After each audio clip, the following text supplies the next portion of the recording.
Welcome, welcome, welcome, welcome. Welcome, guys, to my Love Island USA Season 6, episodes 26, 27, and 28. Yes, we're back, guys. We are back to discuss these last three episodes, movie night episodes, and the what we will call it Harrison episode, because I don't know what yesterday's episode was about other than Harrison, because they did not show our couples and I don't care. Welcome, Jaquan. Welcome. So yes, we are here to discuss movie night, the follow from movie night, recouplings, and Harrison.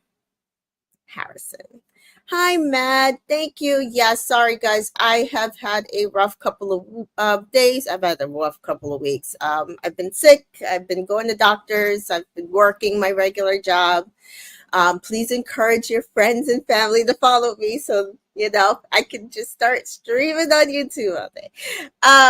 So I am back to talk these next three episodes. These last three episodes.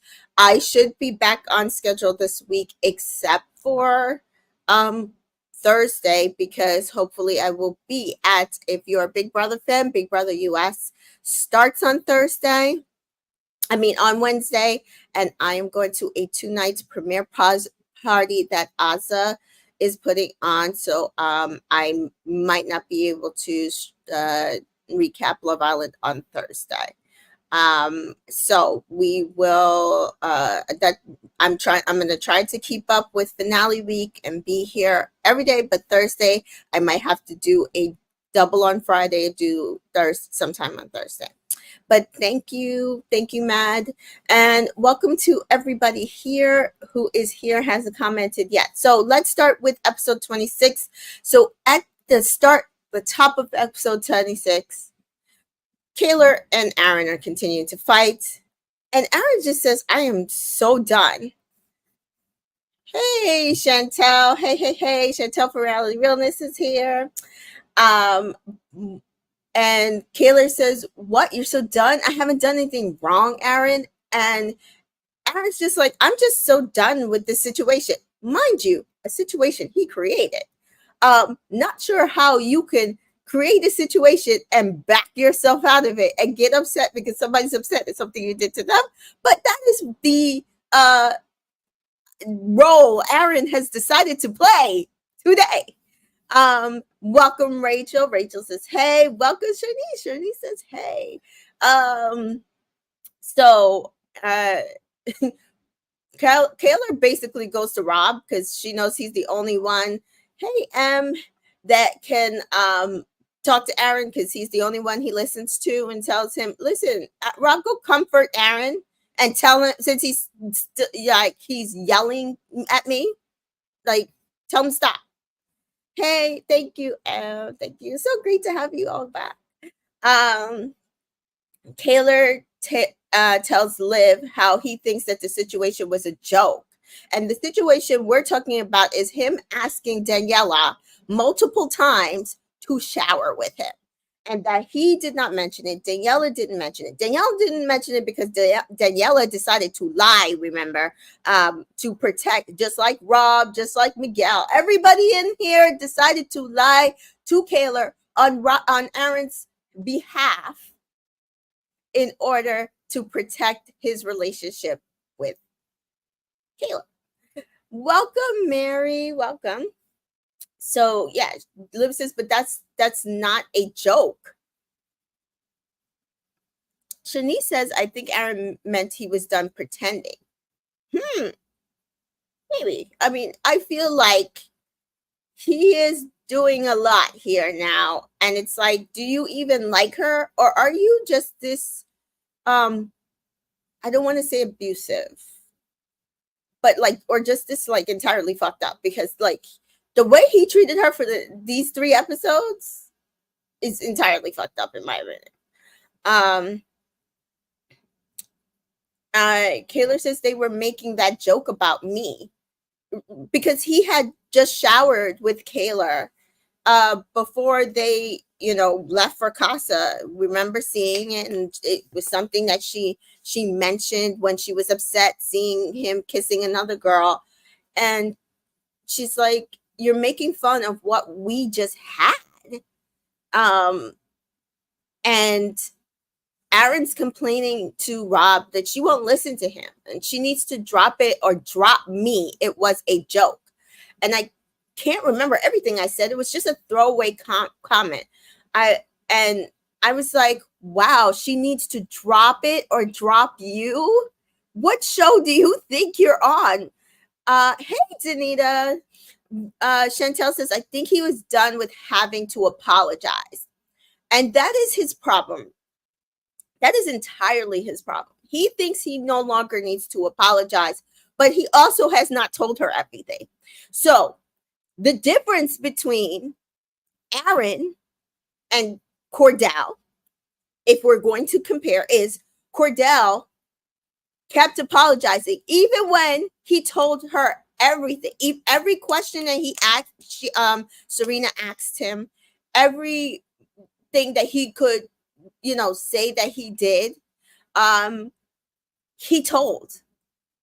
And when he was asked, he did not lie. He's like, I'm not even gonna hold you. I'm not even gonna lie to you. I'm not going to downplay what happened, what was done. I did do all that. But what I'm saying to you is, I'm sorry. It was fucked up. I realize it now. It was entirely fucked up and I shouldn't have done it. So what can we do to fix this? And then he let Serena yell, scream, cry, whatever she needed to do to get through and process it and give him the opportunity to figure out how to fix it. That is the difference. And the fact that Aaron does not realize that that is the difference between someone who is genuinely caring about somebody and cares about their feelings and would like to apologize, it tells me everything about him as a human, because he watched this girl be upset and cry and all this stuff and just felt like, oh, well, she needs to like just get over it, or why do I have to continue to apologize? It is maddening. Jaquan says, my top two couples now are Cordell, Serena, Miguel, Leah. I like the fact that Miguel grew and I could relate with him on some things. That's awesome. They are not my top two couples, but I maybe can understand where people are coming from. Miguel, if you're, if you're watching, maybe you do feel like Miguel and Leah are progressing in a manner that you never thought, because Miguel, we thought was just going to be a fuckboy the entire time. So I feel like those I guess out of everybody would be maybe my top three couples.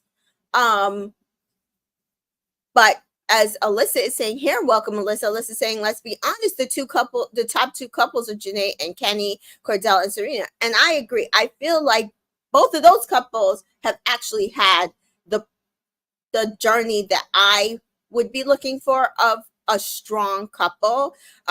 We see Cordell and Serena have made leaps and bounds in what we all thought was there was chemistry there to start. They had communication, it felt like, to start. And I'm going to explain to you why I feel like their situation got messed up with as we go down these last three episodes.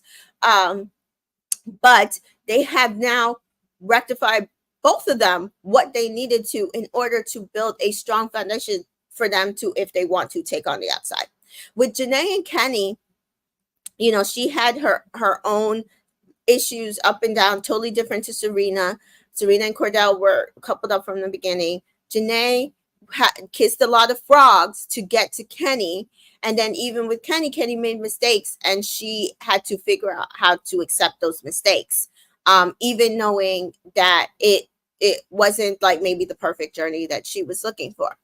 They, on the other hand, have a totally different relationship where like he is just as probably much obsessed with her as Cordell, I feel like, is obsessed with Serena, but they are always together. They have just the loveliest chats. they play around in a different way. I love watching both of them. I like watching both couples in their individuality and what they bring to their different love story. It feels like with Jana and Kenny, it's two people like you would never have thought who would have gotten together, finding each other and it working. And with Cordell and Serena, it's friends to lovers. And so yeah, my top two, and I definitely think that far in the distance for me is Leah and Miguel. I think Leah has had to grow a lot in her individual journey of being a person who can handle certain things as they happen. Um, and I do feel like she was a main character to start with. I don't know if I necessarily believe her and Miguel would have a relationship that they would take on the outside. I think for in the villa life, I think they both are still learning each other, learning their own individual selves. And I think for them, it could be an is what it is situation. Um, I don't hate them as a couple, I would say. There are couples that after that, I'm just like, why are they here? Why are they here?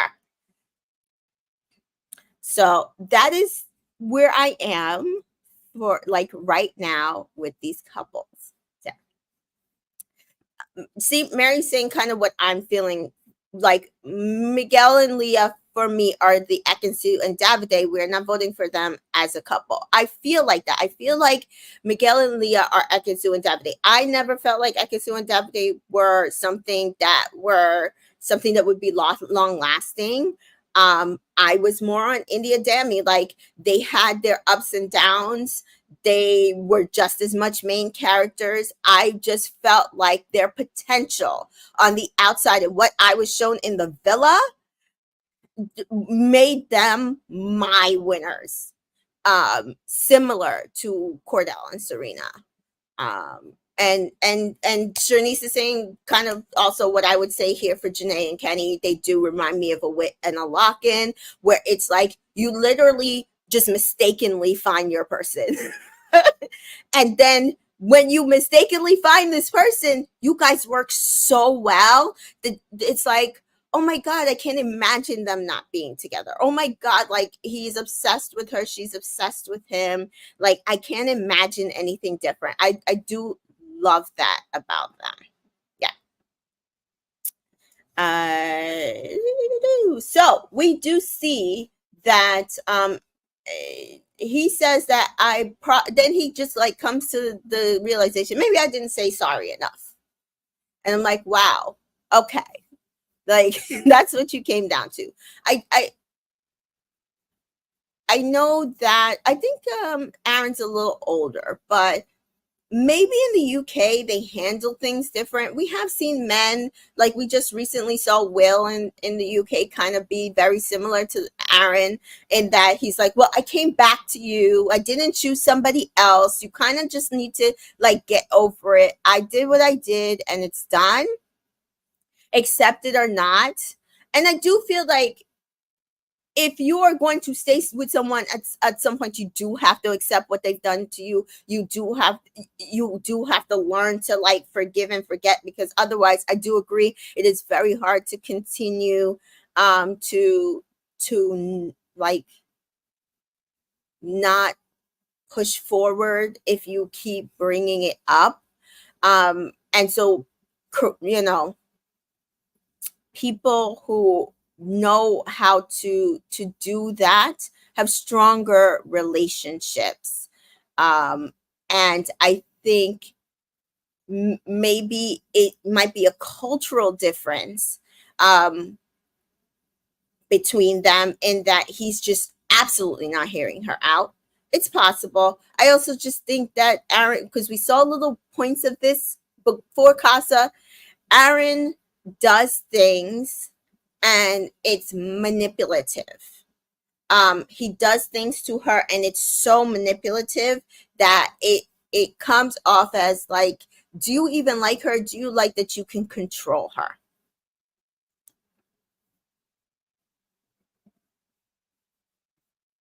So we do see next up Kenny and Janae chatting in soul ties.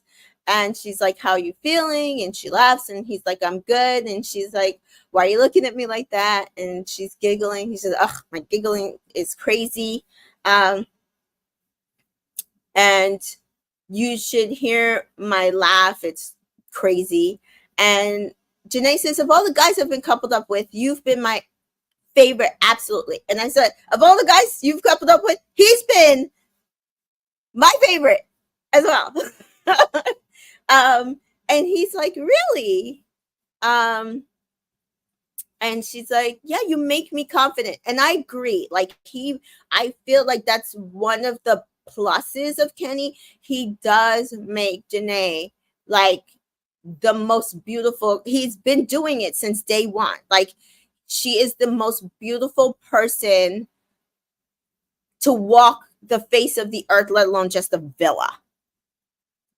I mean, this is before the speeches. This is before the man walked in, and he just like looked at her like she was a vision, and then he pursued her as if she was just a vision. M says, "I was kicking my feet this whole scene." Yeah, it was a lovely scene. This scene shows like Janae's like just hilarious side. She's so funny. I don't know why people online take her seriously. The girl literally told a guy in Casa War that she always dreamed of having a house in the shape of the J. Meanwhile, this guy's name is Jay, hers is Jay, and that she would have kids and put it. And why do people listen to her when she says some of these things? I don't know. Why do they harbor it against her? I don't know. But they like Janae is a Sagittarius. She's a troll, guys. She's a troll. Why do people like listen to her? I don't know. Danita says Janae really just be chatting like very scissor coded. She really does. And I don't know why people take her seriously. I don't know why people it's just like, "Oh, she's a pick me because she said all of that." I'm like, y'all really think okay, we'll get to it. Yeah, we'll get to that part. But um Mary says, "I love Janae and Kenny, has given me the ick. To me, it cannot be love at first sight. I am more of a Serena, but if Janae likes her, likes it, good for her." I mean, there's absolutely love at first sight. I believe that. I can understand maybe not thinking that, but from what we've gathered on the outside, he's had friends and family commented. They're like, "This is really him." Um, I do want to point out, let us not like with other people. I feel like people are like, "Oh, they've had a connection since the beginning." You could tell that they really have like loved each other from the first time. Why is it that when it's a black woman, and I'm not saying this on you, Mary, I do feel like your statement is pretty common to a lot of people. Why is it when a black woman gets somebody who says that it's like love at first sight for them, it gets nitpicked and picked apart and it can't be possible? Why? I just want to point that out. Why is that? Because why do you think Janae is beautiful? Because I think Janae is gorgeous. So and then on top of that, she has the best personality. She's one of the best personalities in the villa for girls and guy wise. And I can see having conversations with her, see like just looking at her and being like, "Wow, she is literally the most beautiful human I've ever encountered." I can see that. I can see it happening. So is the issue you have with Kenny, has he done something that makes you not think that? Or is the issue with Janae? Because my thing is, why wouldn't Janae be able to get somebody to have love at first sight for her? I think it's possible. I think it's possible.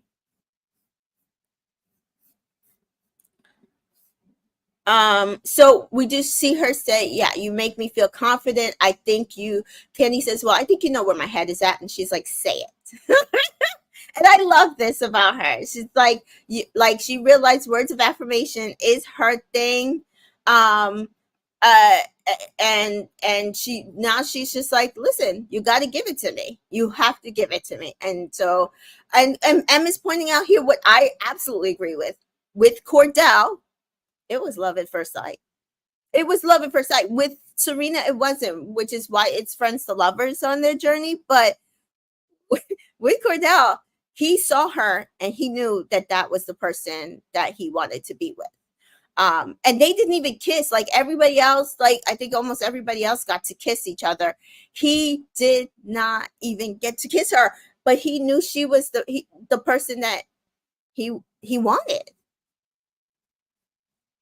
Um, and points this out, that that's the thing. I think whenever people say Justine and Jack were a scam, right? I kept seeing this, and it's like, oh, he doesn't like black women.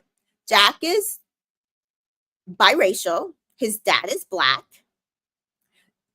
Jack has dated black women.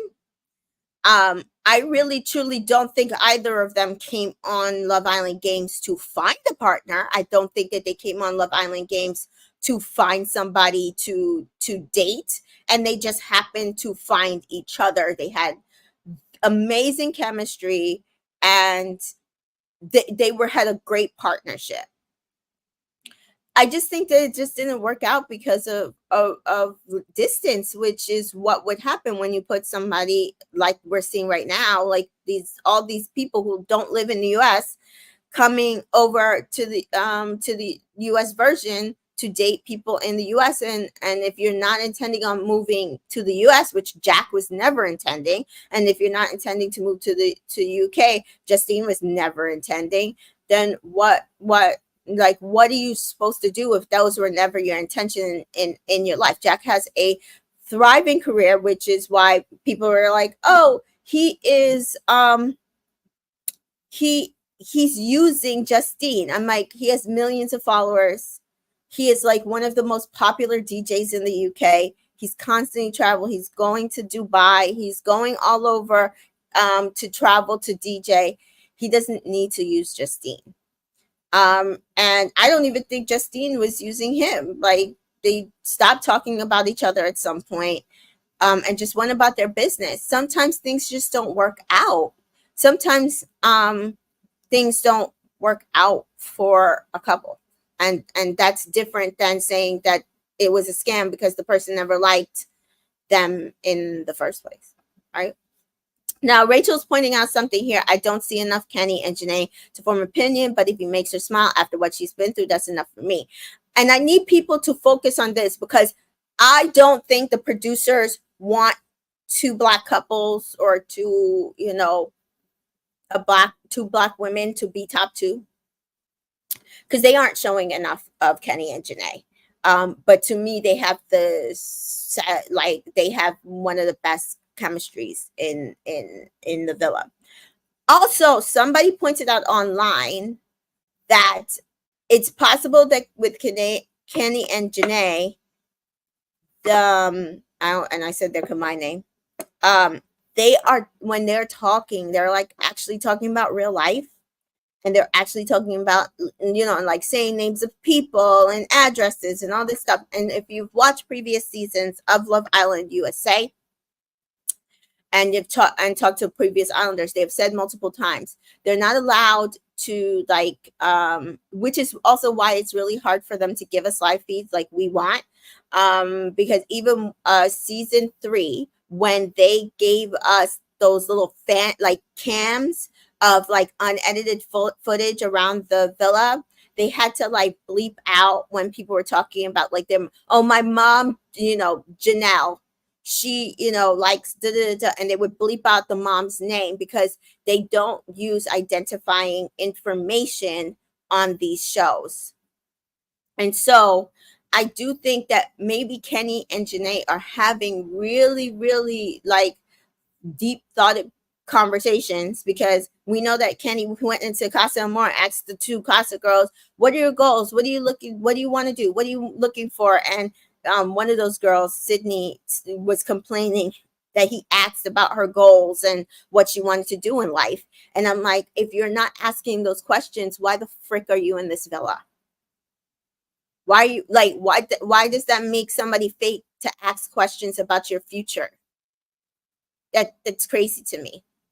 And I do agree that she's smiling, and she's constantly smiling. She's happy. Even when she's sitting with the girls, I just feel like she's so much more settled than she ever was with our other two couples that she was in. So, yeah. So, she says, say it. And he says, I want you. And Janae says, okay. And he's like, I need you. She's like, tell me more, tell me more. And she's like, you do need me. Who's going to make you eggs? Who's going to fold your clothes? And Kenny's like, well, like when I think about it, with you, I think she's like, who's going to give you an oil change in your car? Who's going to build your furniture? Whatever you need in your apartment. And I'm just like, she is hilarious. Why do people take her seriously? Have y'all looked at Janae? Do you really think that Janae is going to be doing anybody's oil change? Like, really? Can we really really think about this, guys? I need people to be serious. Janae is a troll. She like, if she was on Twitter, all her tweets would be shit posts. Like, people would be like, what the hell? Would be like, what in the hell is Janae talking about now?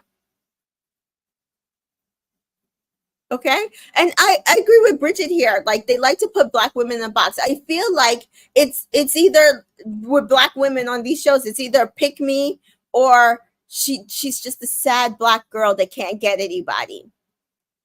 We have different facets. We have different personality traits. We are allowed to show them. I think Janae is hilarious. I think that she's very funny, but she's also, as Bridget also said here, very sweet. I think that we get to see all facets of Janae. And she's a girl's girl. She's also very supportive of the guys. I think it's off-putting for people to see somebody who is just fully themselves. Same thing with Serena. I do think that people, it freaks people out because they're so busy and so used to hiding pieces of themselves from everybody, that they don't know what to do when they see something like that on TV. Yep. So he said, I think even in the last 3 days, your presence has still been felt. And she says, really? And he's like, I guess it's just like the little things, like, here's your water bottle. Oh, here's the breakfast, or Kenny, how are you? So we see, like, while they're not showing them, Janae was still doing what she would normally do with Kenny on the back end. Like, she was, even though he was getting to know Catherine, she was still making sure she wasn't far from his mind. And so I do think that is, I think that is what works for them.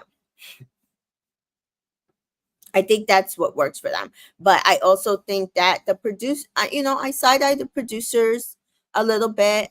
I do feel like that they're downgrading them for a reason. I just do. I don't know. And, and points out something here. He's Dominican. He can't help his style. And I do think that he's from the Bronx. He's Dominican. He more than likely has dated Black women, will date Black women.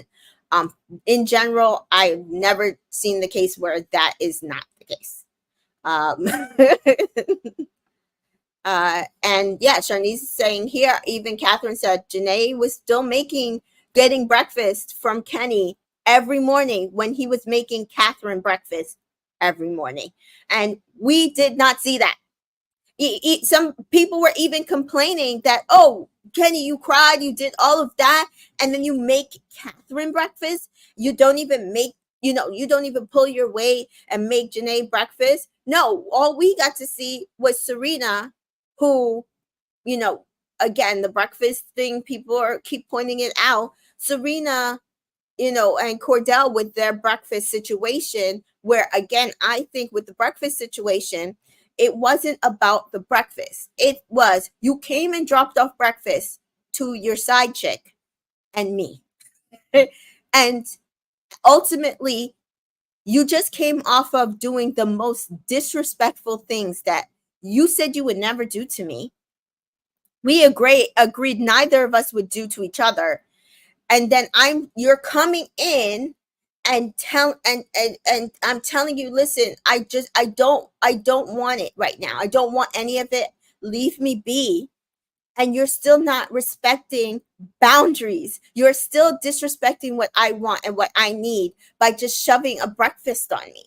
And while I'm not saying that she fully handled that properly, maybe just let him set it down and throw it over the balcony or toss it. I understood how she felt. I understood where she was coming from. Why did we have to see that, but couldn't see that Kenny was still making an effort with Janae? Why? And then says, you're very spot on about Janae. My best friend is like that, and people get uncomfortable because she's so authentically her all the time.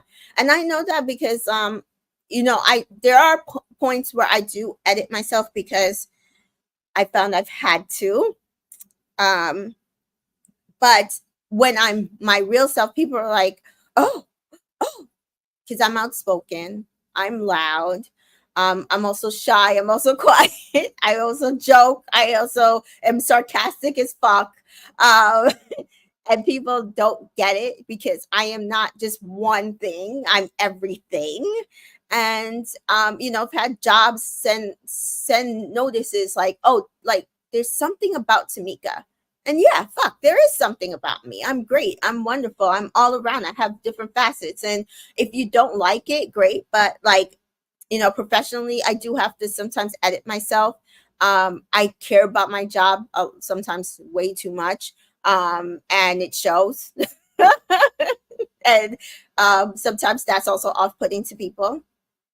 So yeah, I get it. Bridget says, I am every woman. Yeah.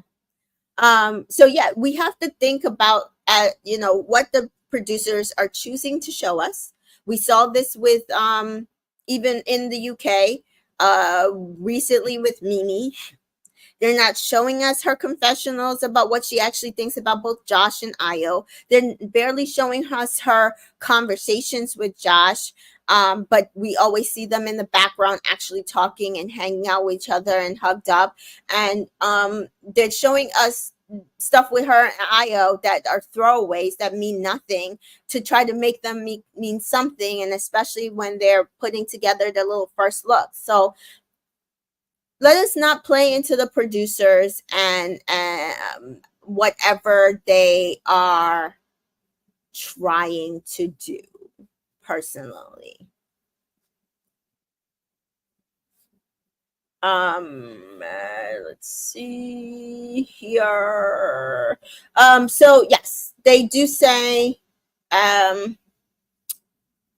Kenny says there isn't a bad vibe either. I just like you. And she's like, I think I'm just naturally an impatient person. And I will say, when you brought her back, I was devastated. This I also get. And I was just confused and irritated. And now I'm proud that you brought her back. And I was like, Janae, you're proud that you brought her back. Okay. And Kenny's like, where are you going with this? Like, continue, but where are you going with this? And she's like, well, I'm proud because it was like you putting yourself first, and I'm grateful that you've come to a decision. And Kenny says, well, if there's a recoupling, just know I'm just going to be talking about you. He warned us. Like, he has been planning this because he warned us that this is what he planned on doing. Jaquan says, yeah, I always watch the background to see who's hugged up with certain islanders and not getting screen time. And this is a treat. If you watch Love Island, we have not a lot of newer viewers. We have a lot of younger viewers. This is a trait. If you watch Love Island long enough to learn to do. Now, my first season of Love Island was season 2 with Justine, Love Island USA. And there was a point where Justine had coupled up with Caleb. Oh, I said his name. God, sorry guys. I'm sorry. I know it's triggering for me. And we as viewers were like, oh, but they're always together. Whereas like some of the other couples, we used to see them like split off. Some girls were just with girls in the background. They were never with their guy couplings. But her and this guy was just like always together in the background, always chatting with each other, always like just like, you know, up under each other in the background. And so people started like tweeting the show, writing in the IG comments, why are you not showing us them in their conversation? Like, we are here, like, you got us to this point of her journey where we're invested, because they were using her when she was crying and having a hard time. And the minute she gets into an actual couple, then they don't want to show us anything. And they've done this with Janae. We saw them do it with Uma. That is what they do with Black women, especially. And people need to stop falling for it. Like, oh, well, if it was important, they would show it to us. Or if it was important, if there was something going on, they would show it to us. They literally will not. They literally will not. Shani says, yeah, all the producers want to show is the white girls crying and complaining every 5 seconds. And I'm over it. That is not this show. And Mary says season 2 is only other season of US, so might as well be season 1. Yes. Season 1 is terrible. I have nothing good to say about season 1, except for there was a couple of key characters that came out of there, like Kira, that okay, Rhea Caro, and I just it was just bad all around. One of the worst winners. I can't. And Danita says the same thing. The background always gives us Easter eggs. So unlike some, I'm not going to skip scenes because you never know what's happening. Right. So I know people who watch this show and just fast forward. They just fast forward to watch the scenes of the people they like, when the people they like might be in the background doing something cute. When the people they like might be in the background joking around, and you could see it. We saw in a photo that on IG that Love Island USA posted, and people looked, and it's Miguel and Leah, and they're smiling. They're literally like this. And then when you zoomed into the background, it's literally Cordell and Serena sitting still on the couch after their doc argument, chatting. And it was before the episode started, and we're like, oh, they're still talking. Oh, they're actually going to sit down and talk. And that was an Easter egg for us. And it even came from a still on IG. So if you're not watching the show in full, and I know people watch these shows, they watch it in double time, they fast forward through it. You're not getting context, guys. And I mean, you could watch my recap and I will give you lots of context, and I don't mind. But then your informed opinion is not as informed if you are not getting context of what is happening. And also keep in mind what the producers will do. They will edit. It is an edited program.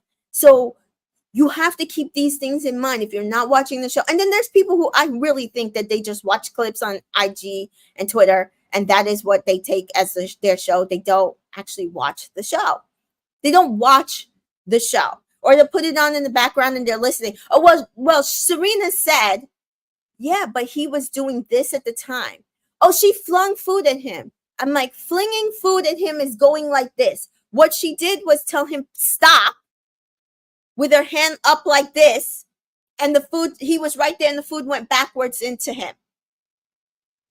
You can't sit there and do that and then sit there and harbor these angry, nasty messages towards these people if you're not paying attention and watching the show. It is unfair. Shanice, the edit of the breadcrumbs in the background on Twitter and TikTok is crazy. It's always crazy. It's always the little things that people don't pay. Even like crazy things like when Cordell was talking about his butterfly for his grandmother, and it's a blue butterfly that he, when she passed, I think it was his grandmother's art, and he said, "I'm going to put that on me. I'm going to get it, put on me." And that same day is when Serena was wearing this beautiful butterfly swimsuit, blue, because we've seen, I think Janae had, or somebody else had a orange one, and but Serena that entire episode was wearing a blue butterfly swimsuit. And people like, did nobody notice this? People don't notice this. If you're not paying attention, if you're fast forwarding through scenes, you're not seeing these things. If you're not paying attention, if you're not watching the show, you're not seeing these things. And Rachel says, yeah, in the background yesterday, we saw Cordell massaging Serena's feet, Janae laying on Kenny while he patted her back, and Leah and had her legs draped over Miguel. And that's why I'm saying to you, those are my top 3 strongest couple, because the other couples I don't see doing these things. I just don't. They're always like with the guys or the girls or whatever. And Jaquan agrees, like, after watching it back yesterday, I realized Leah, Miguel, Kenny, and Janae got coupled up the same day. So in my opinion, I could understand both sides of the Costa situation, but Kenny doesn't make good TV, but I like him. Well, I mean, yeah, so that's the thing. Like, he can't help it if he, his personality is not as outward. But I also think because his personality is the way it is, it works for Janae. Exactly. I think it works for Janae. And that's the thing that we have to be happy about, because I do think even though his personality might not translate the best on TV, because people said the same thing about Locken, that Locken did not translate on TV. He was boring, and Whitney's so vibrant, and she needed somebody who wasn't like him. And I'm like, no, that's exactly why she needs a Locken. He's the perfect complement to her personality. And we see it still going strong, because he is the complement to her personality. And I feel like it's the same thing, like we're saying before. It's the same thing we're seeing with Kenny. Kenny is the perfect complement to Janae's little crazy quirks that we love and find hilarious. And she's such good TV. Case Burner, opposites attract. Exactly. Case Burner says, unpopular opinion, I really need them to stop recruiting UK. I need to see Americans or American-based foreigners on Love Island USA. I'm tired of watching the UK on our show. They do not do this in the UK. Period. I am tired. Like, stop bringing these Australians. Stop bringing these these people from England and London, and I need them to not do this next season. I just was online last night, as Danita knows. I don't know if you were there, Danita. I'm encouraging my friends. I'm like, weren't you supposed to apply to Love Island? Why didn't you apply to Love Island? Because they need Black men who like Black women. They need more Americans to go on the show. And as we see, even with Kenny's personality, it doesn't matter if you have a personality. He's like, well, I didn't get myself, like, my body right yet. And I was like, it doesn't matter. None of these men have abs. All these men have guts. So, like, go on the damn show. Please, guys. I need you, if you are American and you are looking for love, or even if you're just looking to go on TV, because to be fair, I feel like a lot of people go on TV not looking for love and then end up finding love, which is fine. Please just apply. Go on the show. If you're American, please, I need you. I need our show, because right now I'm like, is somebody like from the UK just gonna win the show? Because I'm annoyed. And Danita says, yes, I did remember you bringing it up. I was so mad. He was supposed to apply since season 4 because he liked Zeta and Timmy's season. And we're like, why we needed you. Where were you? And he's he's tall, he's Black, he's dark skinned. He loves Black women. That is what we need. That's what we need. Okay, so yeah, so Janae, Janae says, really, is it me? That's so sweet. Thank you for that. Like, I've been waiting to hear that forever. And Kenny's like, want to kiss you right now. And they kiss, and Janae says, I missed you. And Kenny says, I missed you more. And Janae ATM's like, I feel so much better. I think I have nothing to worry about. Our conversations just felt like the old ones. And so they are having conversations, right? It's not just this one. And where we could just sit and talk for hours, and he says he missed me and I missed him. I missed cuddling with him. It just felt good. And so Kenny says, I missed you. And Janae says, I missed you so much. You have no idea. And Janae says, well, we'll be back soon. We'll be back. And I'm just so glad to know where your head is at. I love this. Bring in more girls, she jokes. I had to add she jokes because people obviously think she's serious. And then she laughs. She's like, nah, don't ever do that shit again. And they both laugh. And that's what I like about her. Like, she really, she'll say something, but when she means business, she'll tell you when she needs business. She's like, don't ever do that shit again. She's like, I'm just kidding. Right. Let's see. There's speeches for the girls. So next we see Rob and Aaron head to Kaylor. Aaron pulls Kaylor. I'm going to tell you the truth, guys. For the next few episodes, I limited how much I was going to put in about Aaron and Kaylor. I'm going to be fair. I don't like them as a couple. When people are talking about struggle love, they for some reason keep talking about Black people, and it tells you why that people think that I'm just like, why is it every Black couple you think that goes through problem is struggle love? Sometimes people just go through relationship problems. Aaron and Kaylor are going through relationship problems. There's a difference between how Kaylor and Aaron is getting it handled because of Aaron, and there's a difference between Serena and Cordell and how that got handled because of the men in the situation. Serena and Cordell are not struggle love. Aaron and Kaylor are. They like literally are. And so Mary says, yes, can we fast forward Aaron and Kaylor? I did most of this. So I'm going to mention them. I took some notes on them, but for the next 3 episodes, very little, even during movie night, I could not handle it. It was a struggle to get through them. And I'm saying, yeah, right. Kaylor and Aaron are clearly struggling most of the show. And Daniela points out Aaron does not have the most attractive body, and yet he's on our screen. So American Boys, where were you? Please, next season we should like there because if people say, I need people to say, well, I applied and they didn't take me, so why then we can shit on the show, because why are you not taking that? And Danita points out here, people love to mention struggle love when it comes to Black or POCs on this show. Whole time it's the white couple that's going through it, period. So Liv and Nicole says, I can't with these two. It's like a broken record. And literally, that's their theme. I can't with these two. It's like a broken record. For 3 episodes straight. So Kaylor does say, I just don't know if I can trust you. And it says, but we can't build a relationship on lack of trust. I love you. I want to work through this. Kaylor says, don't be mad at me. Like, fucking go to hear you say that. Like, but well, I don't want to be mad at you. It's fucking good to hear you say that.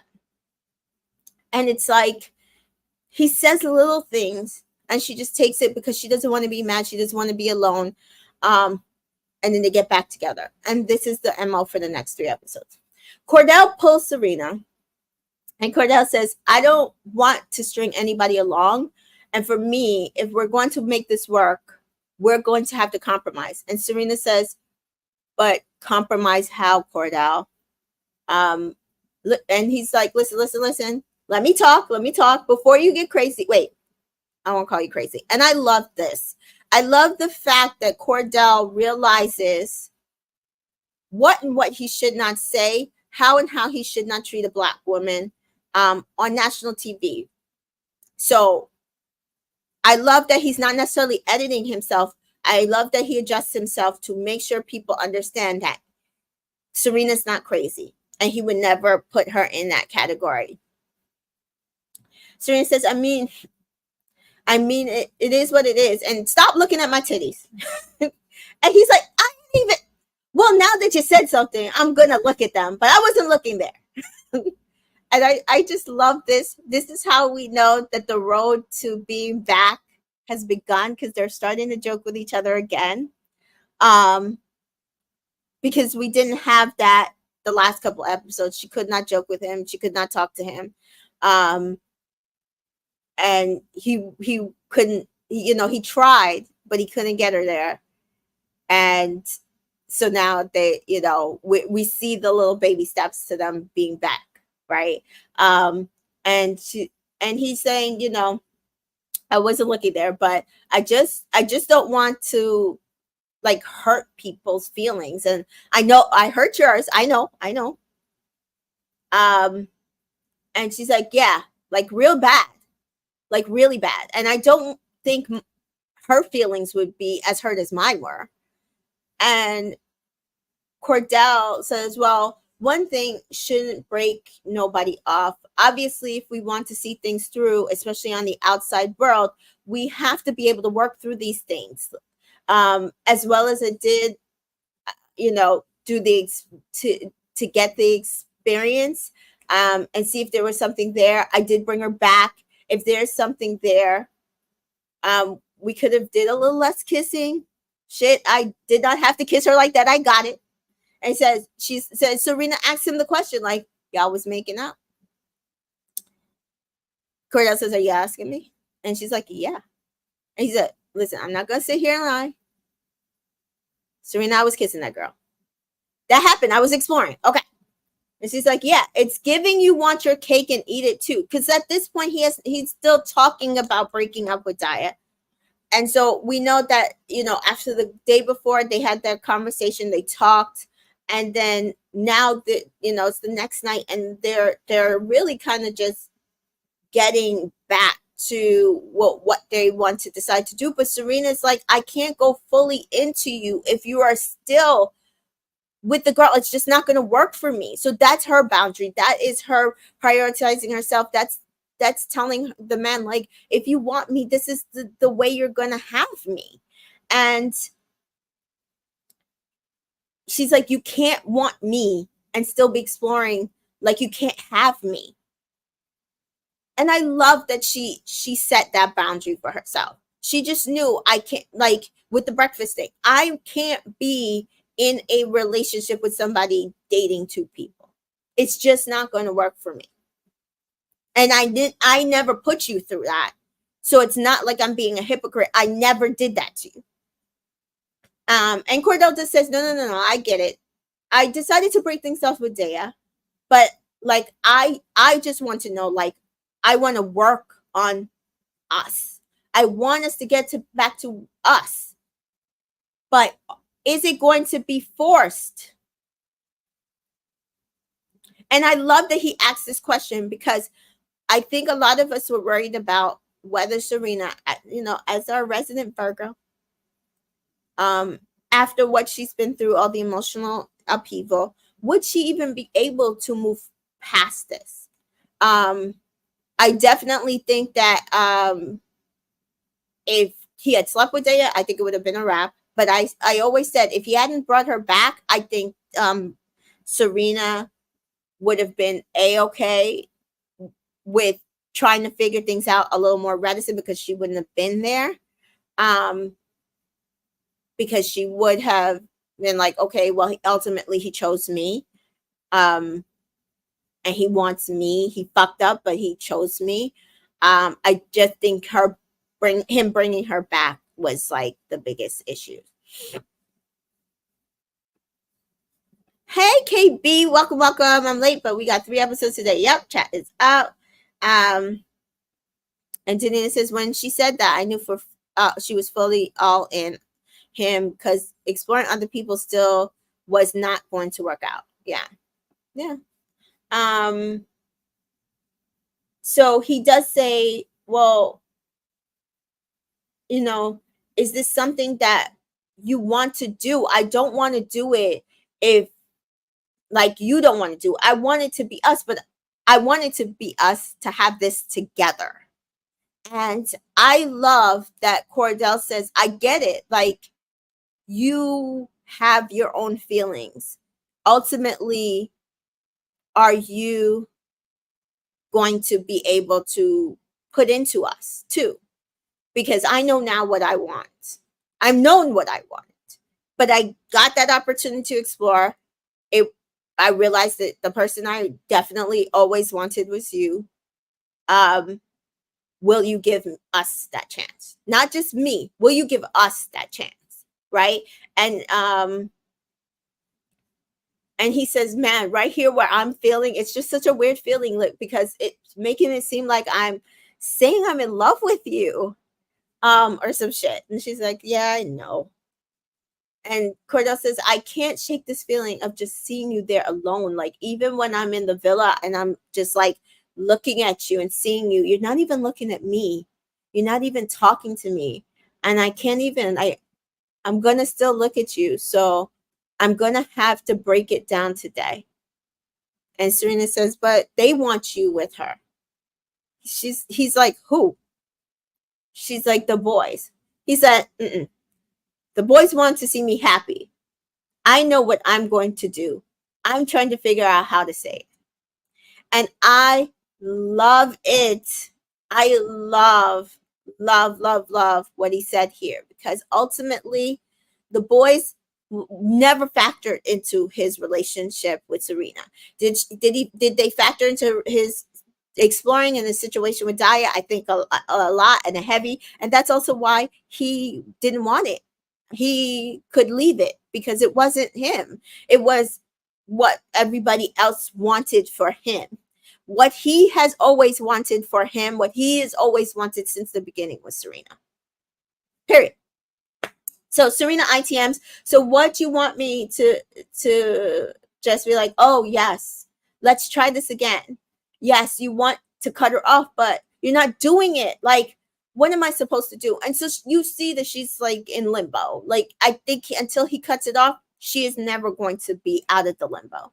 And Cordell says, I just can't shake these feelings, Serena. I really couldn't. And so Daya calls over Kendall, we see. Kendall says, I have a question for you. Daya says, I have a question for you, Kendall. And Kendall says, what's up? And Daya's like, I need advice. Kendall's like, oh, damn. Daya's like, I'm sorry. Because she was talking to Nicole. And they're like, oh, no, it's okay. And Kendall says, why nobody comes to, not Kendall, somebody else said, why nobody comes to me for advice? And Nicole says, he gives the best advice. So Kendall says, welcome to Dr. Kendall's office. And Nicole's like, oh, God. And Kendall says, well, what shall I help you with? Tell me about your feelings. And Daya says, I think I need to cut things off with Cordell. And Kendall's like, oh, that's fucking crazy. What makes you say that? And Daya says, look, they're cuddling on the couch. And Kendall says, cuddling? Well, you see one cuddle and you're done? Because in his head, she was his soldier to break up Serena and Cordell. And he needed her to have more fight in her, to go fight for this, to break them up so that he would win. Daya says, our connection is very much physical. Like, not just sexual. I'm like, it was very sexual too, girl. Come on now. But like when we were talking to each other, I would put my legs on him. We'd like cuddle. We like do something, you know? Kendall, that's a big part. That it is a big part. And Kendall said, so has he been able to show that? Di says, well, like, he won't even let me hug him. Right. Right. And Kendall says, well, that is my advice. Like, tell him we or I can be ourselves, and I won't be a pawn just waiting around. So I think I'm going to take a step back. And Nicole comes over and interrupts, and she's like, can I just listen a little? And she sits on Kendall's lap, and she's cold. You can tell he's like hugging her.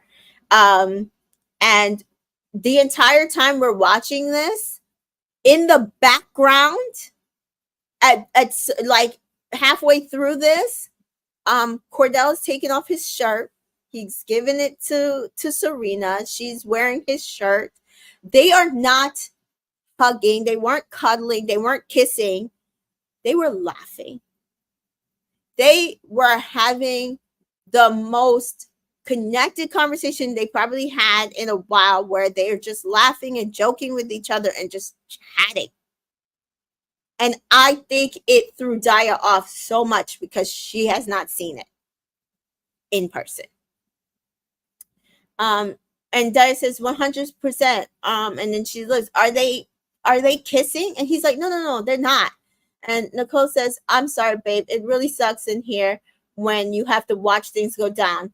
And, they're eating and laughing. And it's like, yeah, I don't know. What did you think, Daya? Like, it wasn't going to come in and be easy. And she really thought that they would have a conversation, and he would just, he would just dead things with Serena and keep it moving.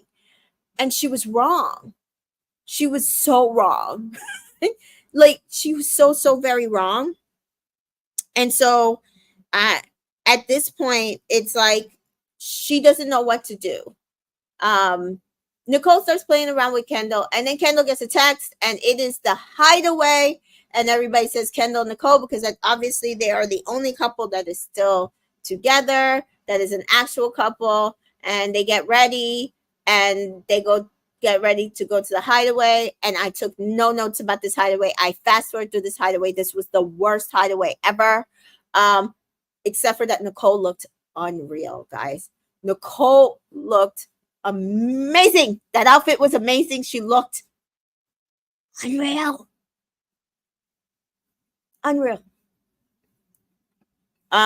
So yes, KB says here, I think Cordell was consistent. He always liked and wanted Serena. She was the one who made the relationship great because she was trying to mold to what he was trying to mold to what he thinks she wanted based on his moves.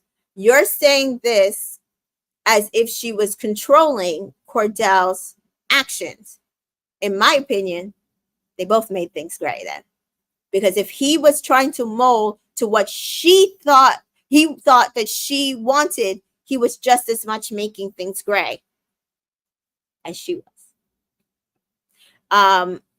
Jaquan says, people that come at Casa have a chance depending on the couple, but anyone after Casa is hard to get into the villa because Casa is ultimate test. Now people start to fall in love. It's a week left in the show. Like, literally for US, it's like a week left, and you basically would have had to really have found like a deep connection in order to stay here. Otherwise, yeah, you're probably trying to win. Rachel doesn't think that Nicole was definitely cock-blocking that Kendall and Daya conversation. That was the way it came off. KB says these two are a good example of a couple that can be successful if they communicate and can work through their differences. And ultimately, that is what I came down to. Ultimately, I came down to, no, Cordell and Serena are not struggle love. Cordell and Serena are the ultimate example of people being like unable to really communicate what they both want from each other, and having a bump in the road. In this villa on this show, a bump in the road is a casa amor. It is a testing with another person, um it really has to be the exploration on this show. So while people are like, "Oh, he cheated on her," no, he didn't cheat on her. They were still open. He did disrespect her because they did have a conversation. We did not see it. We did not hear it. Again, this is things that we could have. Easter eggs. They exchanged rings. They had a whole conversation of how he was supposed to act moving forward, how she was act moving forward. We did not see it. The two producers chose for a reason not to see it. They wanted us to think that Serena was blowing things out of proportion. She wasn't. They had a conversation where they both came to an agreement, and he went back on that agreement, which he can do. But that is also why he does owe her an apology, and that's why she had entitled to her feelings. But they were in a period of miscommunication, where they were on the same page but not on the same page, on the same page but not really on the same page, because neither were really expressing what they really feel. She really, really liked this guy, and he really wanted more from her, and they just couldn't get there before Casa. And ultimately, they literally are going to be more successful because what they learned is how to effectively communicate what they needed, even though they were different, in a healthier way. Yeah. Yep. And as KB points out here, no one should be taking advice from Kendall. That guy's literally a mix of Jake, Sean, and Anton from UK. He's very calculated. I was sitting here saying this. I was like, good, hideaway. Kendall can go about his business so that people can get their shit together because he needs to go. Rachel says, when Dia said to Cordell that Cordell wouldn't even hug her, I knew Cordell was done. When he called her old girl, the episode before, I knew he was done. But yes, the hug was like tipper. Definitely tipper. Denise says, during Dia and Kendall's chat, I got the feeling that Nicole came over to stop Kendall from doing too much in regards to the situation. It felt so much like that. And KB says, Dia thought her pick me over sexual advances would be enough to outshine the emotional depth that that Cordell had with Serena. Correct. And that's why I'm saying that she keeps saying, oh no, we had a physical relationship and we had a connection. And so our relationship was just different than Serena's, but not better, not more stable, not the best foundation to stand on, because an emotional tie will trump physicality every day in the week. Because when you're not physically there with somebody, but you're still emotionally tied to them, you will always have a connection. You will. Mary says, I've never seen a man giving I think you mean probably hated on every platform like Kendall. It's crazy. He really thinks he's the fave at this point. He does. He really does. Jaquan says, Dia knew Cordell was going to break it off, and she tried to end it first. She really did. She really did. So, yes. Rachel said, old girl was crazy. I'm telling you, when he called her old girl, I was like, oh, he doesn't want her. He doesn't want her. He does not. He does not want her. It was crazy. Oh my God. And yeah, Mary says it. I think both Serena and Cordell realize their part in the relationship issues, and that is the growth. That's the growth. And Chantel saying it right here. The other guys did not know what they agreed upon. They didn't. And so, and it and they shouldn't have to say that. He's the one who kept saying, no, guys, I really fucked up. All she asked of me was this. And I did. No, you did nothing wrong. You did nothing wrong. He's like, no, you don't understand. Like, I went back on something that we agreed. No, you did nothing. You had a right to explore, and she's just stopping you from explore. So yeah, like the guys were making it seem like she did nothing when they had conversations and they just didn't know about it, but it wasn't their business to know about. And that's why they should have stayed out of it. So yeah.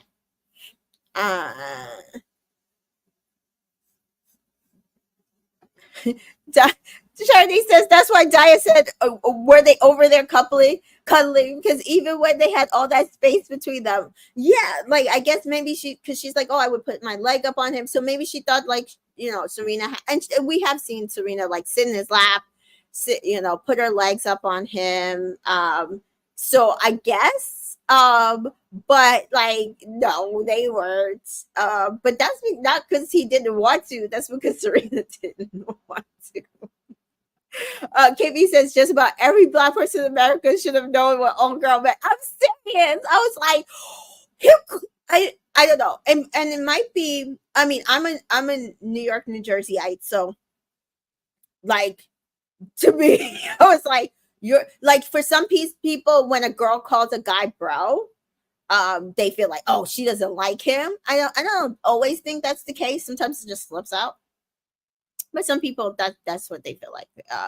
But when he called her old girl, I was like, oh, it's a wrap. Oh, it's a wrap. A wrap. So yeah, so next we see Kaylor chatting to Liv, tells her how he said that he loved her. Aaron and Rob chat. Didn't take much of this conversation. Kane chats to Sierra, pulls her away from Daya. Like literally tells Daya, can you leave so that we can chat?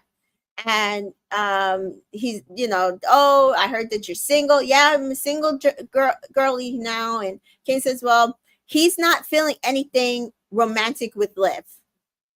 And I'm like in my head, did you tell Liv that? Like, wow. Like, for real?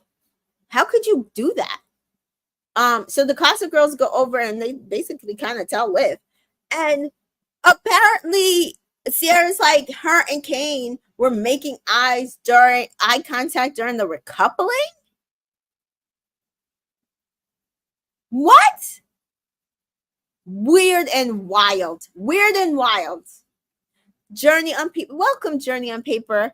Was saying, I was telling people that when Janae said she could build a couch, she may actually know how. They found her YouTube and she did her home office building desk during doing ceiling stuff. Oh, but I'm still saying that people are saying it as if she's trying to say she's the best girl out of every girl and throwing shit and shade. But that's even more to my point that if she actually knows how to do that, will she actually do it for him? That's a whole nother story. But if she actually, because that makes sense. Janae come and he said it too. He's like, I think you're an independent woman. I think that you can take care of yourself. And I do think Janae's an independent woman. I do think that she could take care of herself. But I think she's also the type of woman that will allow her man to take care of her, that will allow her man to do things for her. And so that's why I'm like, are people really serious that they think that she's just going to be the one building the couch? I don't think she's just going to be the one building the couch. They'll probably do it together. She would only do it if he wasn't there. But I do think that she just be chatting. So yeah. Kenny pulls Catherine and he says, how's your night? And she says, oh, it's good. How was your convo with Nene? I love that girl. And it's like, this is so crazy that Catherine is in love with Janae. But we should know that she is a girl's girl. All the girls love her. That is why she stayed in the villa this long. Because if it was up to the guys, they would have kicked her out because they don't believe in Black women. So he says, it was good. We talked a little bit about like where our heads were at. And Catherine says, well, I feel like you have to do what's best for you. So no matter what it is. And he's like, yeah. And she's like, I guess I don't expect you to have an answer, obviously. But like, do you feel like you know where you're getting or between the two of us?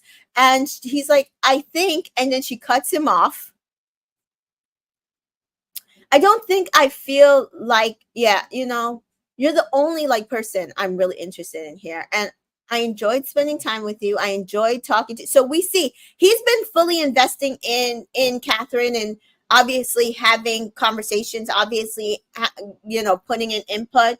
And he's like, uh I enjoyed spending time with you. I just don't think I've expressed it enough. And he then says, oh, well, this is difficult for me. I think for me, Janae is where my mind is at right now. Mind you, his mind was with Janae before this as well. But I think we're great together. But I think moving forward, we would just be friends. But I thank you for helping me clarify um, where my feelings lie. And he ends things with her. And I do feel like, on a Kenny perspective, he did things ultimately in the correct manner. While, yes, he brought her back, and he probably shouldn't have, because I don't really think they had too much to start with. We know he brought her back to hedge, but I don't feel like he was overtly physical with her. He wasn't putting in too much physical time, but he did work to get to know her and, see if there was something there, especially in comparison to what he had with Janae. And ultimately, he decided, no, Janae is my strongest connection, and that is how you're supposed to handle this. That is what you're supposed to do. Jaquan says, from his perspective, Kane was trying to see if he had a chance with Sierra before he talked to Liv. If he didn't, he probably would have just settled for a friendship couple. Fair. I mean, very, very. I just think it was gross. KB says Kane is giving bad vibes. He's sort of giving the same simmering, uncomfortable vibes that we saw from Mosiah in the UK. I liked Mosiah. I don't remember having uncomfortability. Shani says they don't believe in black women. A word for real. Catherine says, I think she attempts this. I think I'm just trying to force a connection at this point, but it's okay. Like, if I go now, it's okay. And she does tell him, I appreciate you telling me. Next, we see Miguel and Leah, and they talk about the challenge, and they're like, oh, we're super violent. I don't care. And the person I'm getting to know is the person that I think is great, Miguel says. And I definitely want to continue with things with you. You're a dope girl. And I like you. You're blunt, Leah says. And I think we can continue, starting as a friendship. And she does ask, are you happy? And he's like, I'm happy I could find someone to kick it with. So they are kicking it with each other. And I mean, that is what I've gotten from their connection. Mary says Catherine's story since leaving the villas made me question production. Kenny made them both breakfast, but also seemed like it was only for Catherine. Exactly. Journey on Paper says Catherine on live said he made her breakfast. Producer showed him making Catherine breakfast, and Catherine was very honest with her and honest with her, and that Janae was nice to her, and she called her wifey. I saw that, and these producers, that's what I'm saying. So I know everybody's like, oh, Kenny can't really be that into her, but I really do think he is that into her. They just are not showing it. So it goes back to the hideaway. Didn't take notes on that, and it's nighttime again.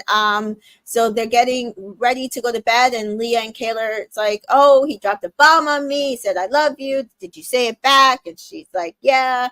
And Sierra and Liv chat, and she's like, well, thanks for telling me and letting me know. I'd rather find out from a pretty girl than a guy who has horse teeth. And I was dying laughing because fair. So Liv does chat to Kane and says, you should have pulled me before you chatted with her, and it's fine. We just move differently. And she just doesn't make a big deal before bed about it. And Cordell is like literally on the edge of his bed at this point.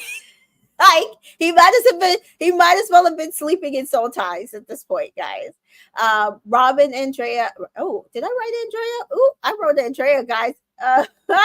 Robin, Daniela. We're making out. Damn. I think just hearing her name was just annoying me. Aaron and Kaylor making out. Alf and soul ties. And again, the hideaway, again, morning, and then again, the hideaway. And I took no notes on the hideaway because, to be fair, I don't care about those people's relationship. I don't believe in it. I don't believe either of them like each other, to be fair. And even more after this last episode, I don't think they like each other. So, yeah.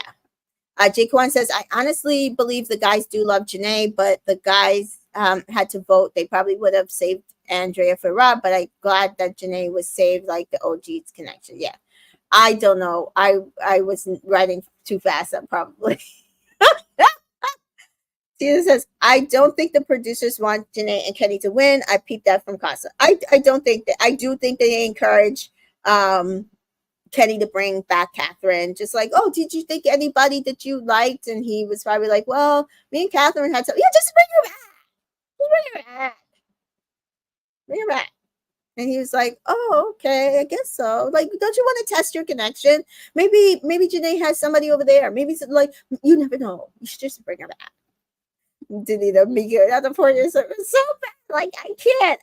The spirit of Janae of Andrea is far. I need it to go away. I really want to know how she feels about him hooping it up with Daniela right now.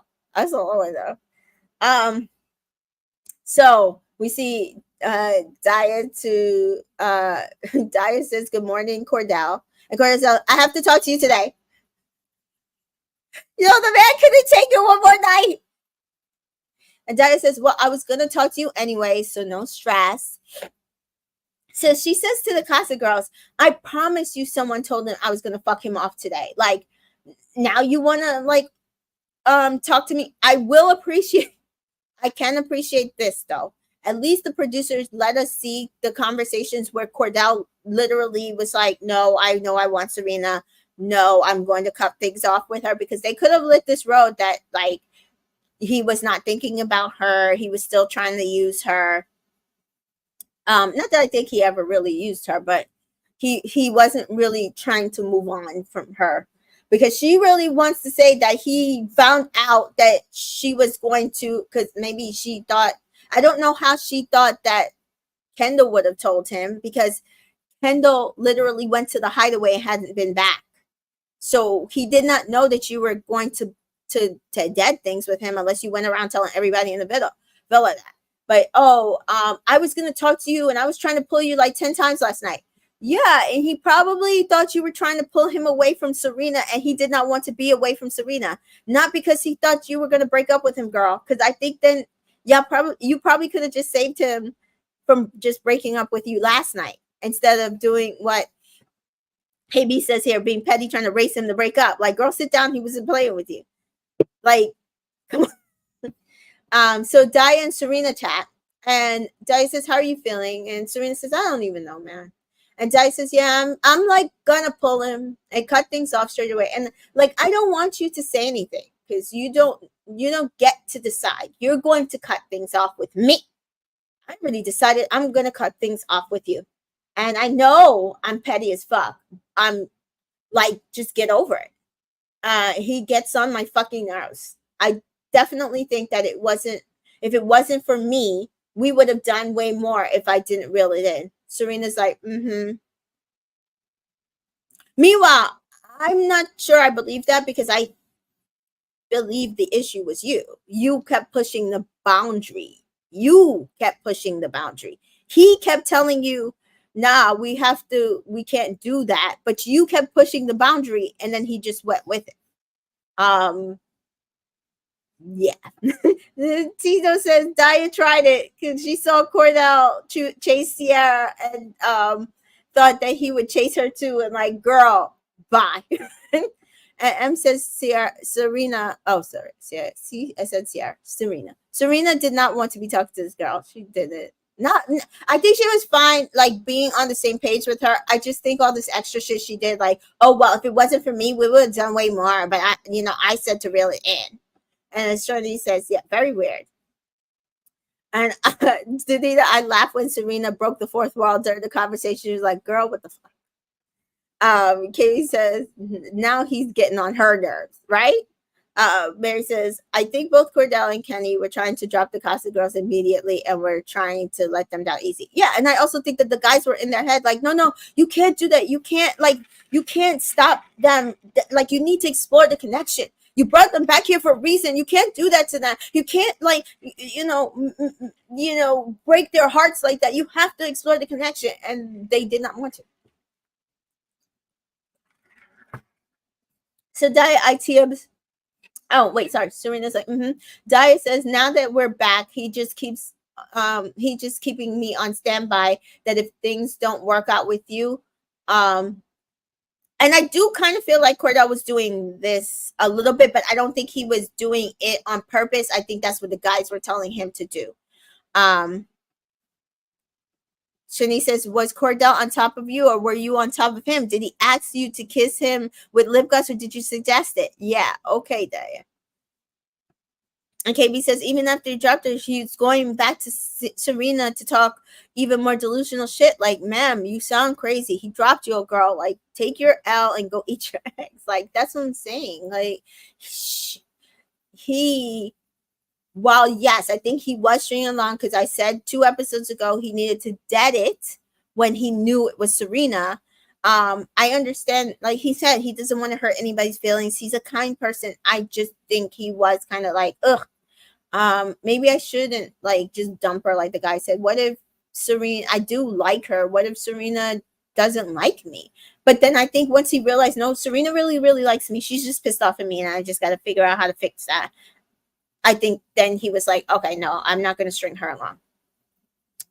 And Serena just says, and that's it, you know, if I'm like, fuck it. Like, and says, and Daya says, well, if you say fuck it, then he's like, oh, here's Daya.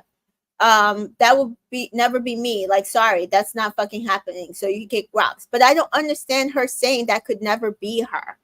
That was literally what you signed up for. Your delusional issue was you thought that it wasn't going to be that. He told you that.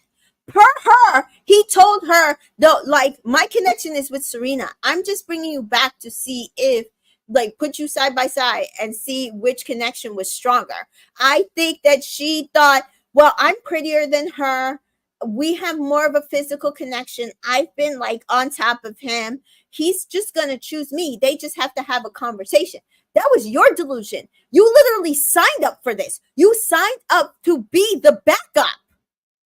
You signed up to be the backup. You can't now just say that would never be me. That was you. You signed up to do that. And Daya says, anyway, do with that information what you will. I wish you the best. So I hope y'all figure it out. I'll get out the way. Well, thank you. We've been asking you to get out the way for days now. You at some point you weren't even in the way anymore because he didn't care. Like, he just didn't. I'm sorry. But at the end of the day, you were in the way because you were telling her things to make her uneasy about the connection, right? You weren't in the way because Cordell still wanted to be with you. Oh, girl, that's not my choice. I did not choose her. We knew that he did not want you. And Tito said it here. Daya was trying so hard to sabotage Serena, and she was able. She literally tried to rile her up and get her pissed off that because she knew that the other guys did not like the Serena, was so emotional, was so upset, and after the whole breakfast thing, and trying to get her so riled up that she thought that that would turn Cordell off. What she does not realize is that is what Cordell likes about Serena. All you showed to him, because before that, if you had left Serena alone and just been like, you know, like, we're good, like, I don't got nothing to say. If you had left Serena alone, he was thinking that Serena was just mad because of her ego. He was thinking that Serena did not really like him because she wasn't sure that she cared. Like, if you had left her alone, maybe you could have had an in. Maybe they would have eventually talked, and I don't think it would have lasted that long. But by her showing that emotion, he realized, oh, fuck, she really does care about me. So, like, the guys are saying she doesn't care about me. I'm right. She cares about me. She cares about me a lot, too much. And I fucked it up. I hurt her so badly. And I've got to figure out how to fix this. And that was your mistake in thinking that wasn't going to happen. That, like, he was going to be like, oh, look at her. She's so angry and mean, an angry black girl, and I don't want that. When he was like, oh, no, she's fighting for what she wants. She's fighting for her respect. She's fighting because she wanted me, and I fucked it up. And that's what he wanted. That was his end. Chantel says, what happened to him, B? homeless. Yeah. Oh my gosh. So yeah, diet ITMs. I know that the kind of treatment that I want from a guy, and it's not like this. I'm not your side piece. You signed up to be the side piece. You signed up to be a side piece. I don't understand this. Like it'd be different if people were coming back to this villa saying, "Oh, he told me nothing. He had nothing with you, and that he was just, coming back here to be with me and did things with you." You said it. Catherine said it. At least Catherine handled it a lot better. That he came back and said that he wanted to be with Serena, but knew that there was a connection and had to figure out which of the connections was stronger. He was honest with you that you were the side piece. He was honest with you. And yeah, and that's what the boys, as Shani says here, that's what the boys were trying to convince Cordell, that she didn't care about him. And period. Like, they wanted her to think, him to think that she did not care about him. And when he realized that he was right, that she cared about him, nothing was going to stop him from going for her. And Rachel thinks that, let's be honest, Daya would have been happy with a love triangle as long as she was able to continue to share a bed and be physical with Cordell. When he stopped, she got mad. Yes, because that was their connection. That's all their connection was. And Mary thinks that, I think Daya didn't understand how much Cordell was gone from day one. If love at first sight is a thing, Cordell is the poster boy. Yeah, and I think people want to make it seem like it was Aaron that was the poster boy, but it was Cordell. The reason why people don't want to think it's Cordell is because Aaron and Kaylor were, like, into each other from the start. But then he just went and disrespected her still. And whereas I feel like with Serena and Cordell, I feel like if it wasn't any miscommunication and he went into Casa closed, he would have never done this. He would have never done this. He wouldn't. I truly believe that. We'll never know, but I truly believe that. No matter how much the guys pushed him to. I think he would have side-eyed the guys at that point. Daya called Serena disrespectful and petty at the recoupling. Meanwhile, she stomped around the villa, calling Cordell trash. The jokes write themselves.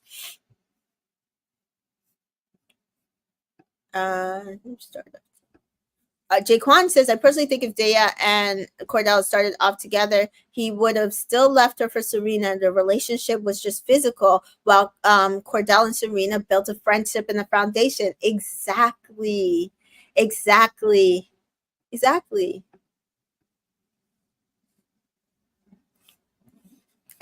don't know. I can't even feel bad for her because you did actually sign up for this. And Shani says, when he said it was her ego, I knew those were Kendall's words. Yeah, I knew that too. It's even like kind of what he was saying here, like that Daya was being used as a pawn. I don't think he means by Cordell. I think he means by Serena. Like, oh, he won't be physical with you. She probably told him not to be physical with you. When Serena didn't tell him not to do anything. That man was off her from when he realized that he could get Serena back if he just worked hard to do it and drop Daya. That's it. He was never going to stay with her.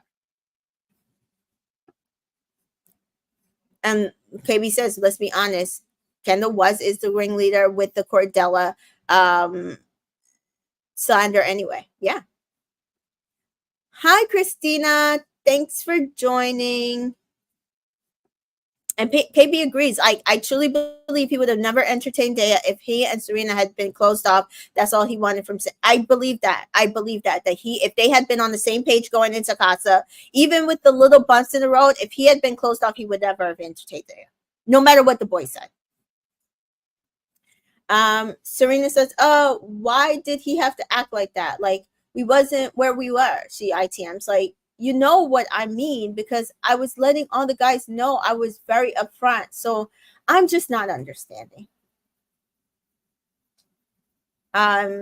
So we do see Kendall and Nicole come back. Why was this like a whole like 15-20 minutes of the episode of them just chatting about the hideaway? Like I cared. But apparently I think they became exclusive in the hideaway. Whatever. Nicole says Cordell sleeping on the edge of the bed every night was cracking me up. It was hilarious. Shanice says, I hope Cordell and Serena don't be friends with Kendall after the season. I hope Serena and Cordell don't be friends with him after the season as well. I agree. I try not to police people's friendships. There are a lot of people that, I mean, I went through this with Cash, Taylor Hale, knows how I'm naming Black women. They don't get to see what's happening to them on the show because they're living in real time and we're watching it in like, 2 to 3 days back real time. You got to just let them, though, figure it out for themselves. Cash did. Taylor did. Will it hurt them when they figure it out? Yes.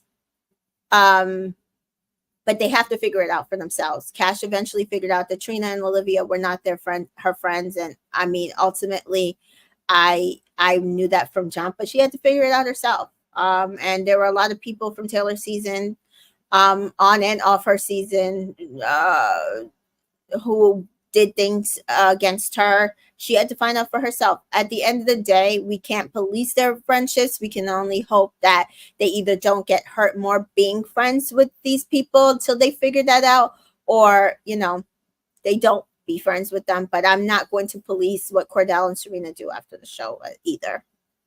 Denise says he would have said no to going to Casa if they were closed off. I wonder what content we would have got. Oh my God, can you imagine? That was amazing. Oh my God, I'm so mad now. Oh, Danita.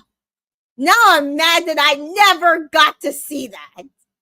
Because we would have gotten good content. Damn. Tito says, skip the entire hideaway. I was falling asleep. Terrible. Just like terrible. I knew they had to open the hideaway, but for these two.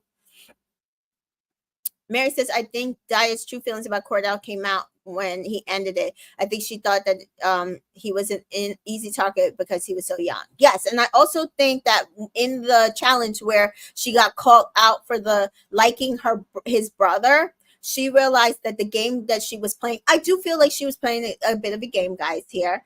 I think she realized, oh, I can't like upkeep this. Like this is never going to work. And while I don't think he cared about her, the whole tweet challenge thing, I think she cared. So we do see Aaron told the guys that he and Kaylor said he loved them and they're all happy for him, blah.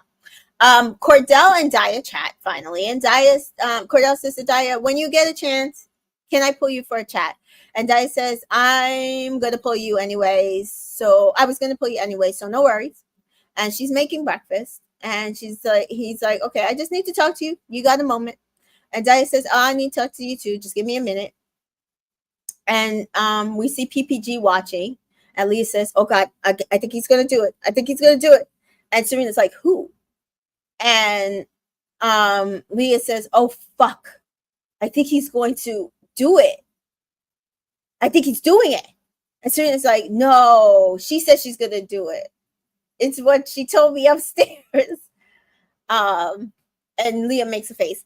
Cordell says, first of all, Daya, as they sit down, I think you're an amazing woman. Daya, I'm going to make it real short. I don't really care what you have to say to me, to be honest. I'm all good. I no longer want to get to know you. At the same time, he says, and I want to pursue Serena. And I was just died laughing because he was like not listening to her. It was very, very funny. Di says, cool, that's great to know. Cordell says, yeah, he really does not care about this girl. And the thing is, he's not even being mean. He's being very polite, but I don't think he cared. He just wanted to get it done. And Daya says, cool. I think you've been super disrespectful. I think you kind of left me on the back burner to see if Serena wants to take you back. Yes. I think you've literally lied to Serena and you've lied to me. No. And you've been not been honest, and you're not the person that I thought you were going to be at all. I'm like, I can see that. Shirley says this conversation was so funny. And that Janae was also hilarious. Danita says Janae was hilarious starting to see. Yeah. Serena's like to them because she refuses to look. She's facing this way. They're all facing Leah and Janae facing the conversation. And Serena's like, what's it looking like? And Leah says, far away. And Janae says, let me join the party. And she's got her glasses like this. And Leah died laughing. Serena is dying laughing. They take photos. Meanwhile, Cordell's still talking. Cordell says, I respect everything we had going on, but I do want to pursue Serena. And my connection with Serena was just way stronger than anything we ever had. And Daya does say 100%. And Cordell says, and I don't want to just keep her high hope or anything like that, or string you along. And Daya said, And Cordell says, that was never my intention. I know where my head is at. I know what I want, and I know who I want. And Daya says, well, here's how I feel. So our connection in Casa, we were very much like, we had a different connection in Casa, right? For my interpretation of what was happening, when you were coming back, it was like you were going to have a chat with Serena, and then you were going to go get to know us equally. And I don't really feel like you've done that. I feel like you've known since you've been back where your head is at, and you've been dragging this shit out for no reason. Fair, but also unfair, because I don't think that was ever his intention. I don't think his intention was putting the same energy, equal energy into you and Serena, because Serena would have never allowed it. And he knew that.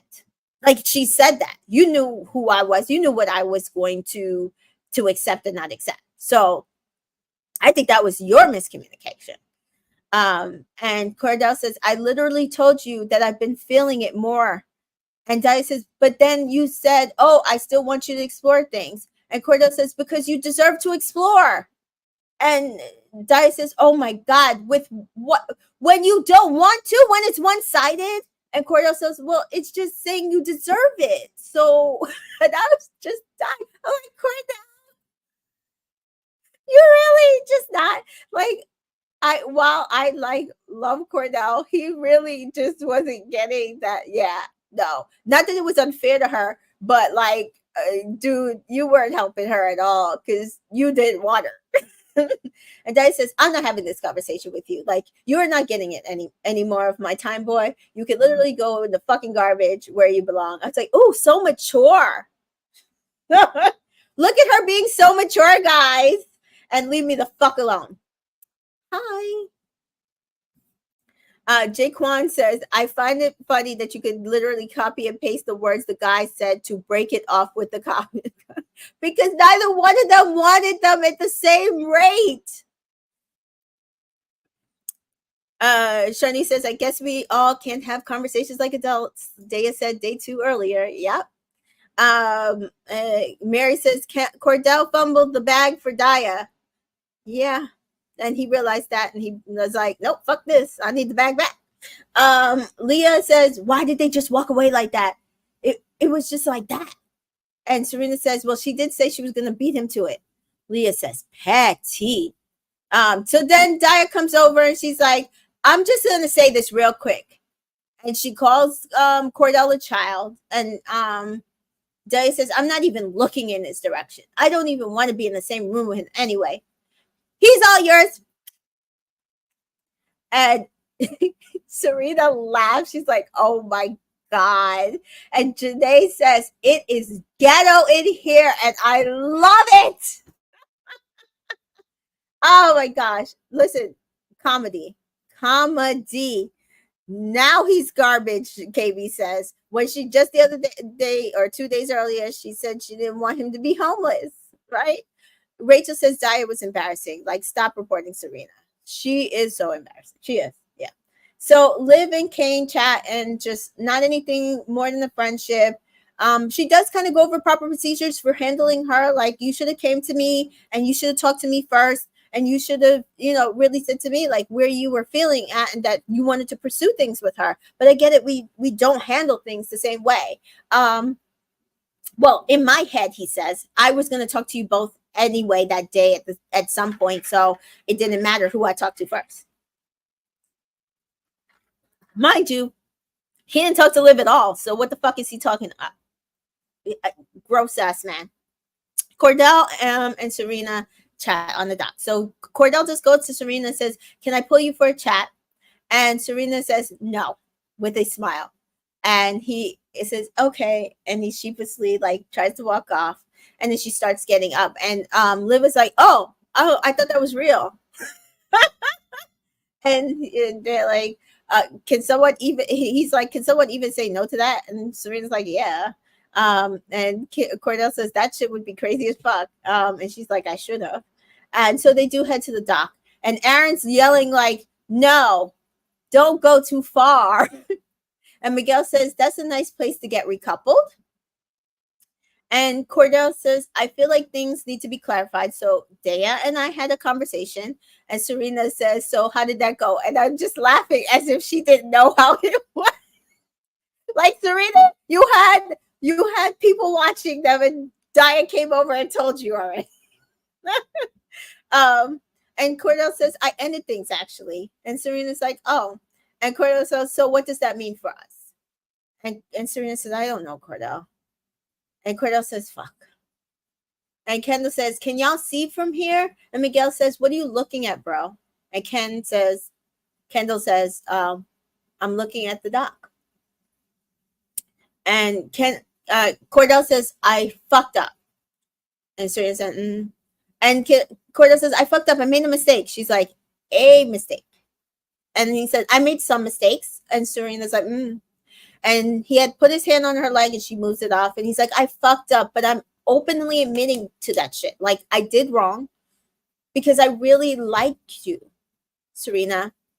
You may not have seen like with the shit that I've done, but I do. I want to show you that I care. I'm trying to do the right thing for the two of us to build this thing we can be soon. Like, I know you're probably not listening for real. She's like, I'm listening. But it's not like one mistake. It went on for days and days. And Cordell's like, I just want us to work this out. So I want us to figure this out. And Serena's like, I know, I just need to process this. And Cordell says, just tell me how you're feeling. Serena's like, I don't know. It's just a lot. We said we would move respectfully, and you did. And he says at the same time as her, everything but that. And she's like, so it's like, it is what it is. And Cordell says, are you willing to give me another chance? And Serena says, just give me a second. And Cordell says, I will give you that second. Just think about it, Serena. I really like you. I really want you. I'm not trying to hurt you. I do mean this shit. Just think about it. And he hugs and he kisses her. And Cordell says, please. And he walks away. And she ITMs, I just feel kind of numb at this point. I feel kind of dumb. And obviously I liked him a lot, but I wouldn't have even been this sick if he had just like kissed her outside of a challenge. Like, he just did the most, and he might as well have fucked her. I just don't know what to do. And I said this. I said, if he had just kissed her outside of the challenge, didn't bring her back. If he did all of this and didn't bring her back, I don't think she would be in this emotional spot. So she just has to figure out how to move past it.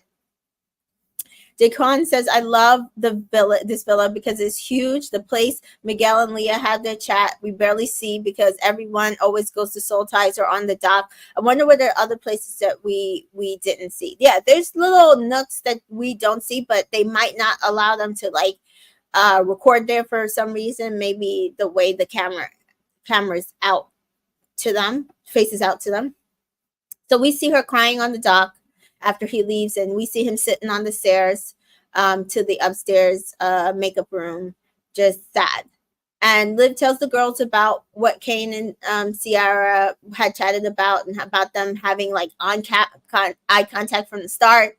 And Liv thinks that something is wrong with her, and Serena and Nicole are there and they comfort her, and Nicole says it's not you, and Liv is like it has to be, and Nicole and Serena are just like you can just be intimidated, but that's their problem, that's not you. And listen, I just want people to be honest, and I felt so bad for Liv here. I'm like, wow, from day one to now I was like practically in tears for Liv. It really shows how much Liv has gotten into our hearts, guys, because I didn't think I would care this much um, about her journey and what she wanted. And I felt bad because she really did get fucked over a couple of times. And while I'm not saying she's not perfect, that she's perfect, and but she didn't deserve it. And she, people weren't always honest with her when they want to move away from her, and they just kind of just utilize her as a spot in the villa, and I feel bad for her in that respect. So next we see Serena and Janae sitting down in their Serena sitting down, and Janae's about to sit down, and she's like, what's the matter, pretty girl? Because Serena's like upset and she like tearing up, and Serena's like, girl, and Janae's like, oh, don't make me nervous. And Serena starts crying. She's like, oh, I'm so sorry. It's okay. Don't cry. What's wrong? I'll go jump him right now. I promise. You've been hit so many times in the past 24 hours. And I was just like, yo, if one thing Janae's going to do, Janae is going to threaten to jump her brother for her sister. And I love it. I love it about her. Danita says, I really wish Liv found something in the villa, but I'm glad she left with great friendships. She definitely became a favorite by the end. Yeah. I think we thought that maybe it was possible. She didn't. She's 22. She has never been in a relationship. I do hope that she learned a lot about herself, and what she should not and shouldn't take. And maybe watching back the show, she'll also learn, like, oh, maybe I should have did this, and some of the critiques that the boys would say about her behind her back, but not necessarily tell her to the face. Maybe those are things that she can adjust. But I do like Liv. I am glad that we got to meet her, even though she was Australian. And so while they're talking, these idiot producers sent a text. And even Janae's like, no! Like she knew that she and Serena were about to get into a heavy conversation. Oh my gosh. And then she yells, I got a text. And it's time to get ready for movie night. A movie night to remember. Hashtag pass the popcorn. Hashtag lights, camera, fraction. And Danita says here, oh, I wish production had waited for Janae and Serena to finish that convo before sending the damn text. I feel like Serena needed to talk to Janae at that moment. She really did. So she was like, she was already emotional, but she's like literally going into movie night even more emotional. It was just so bad. I felt so bad for her.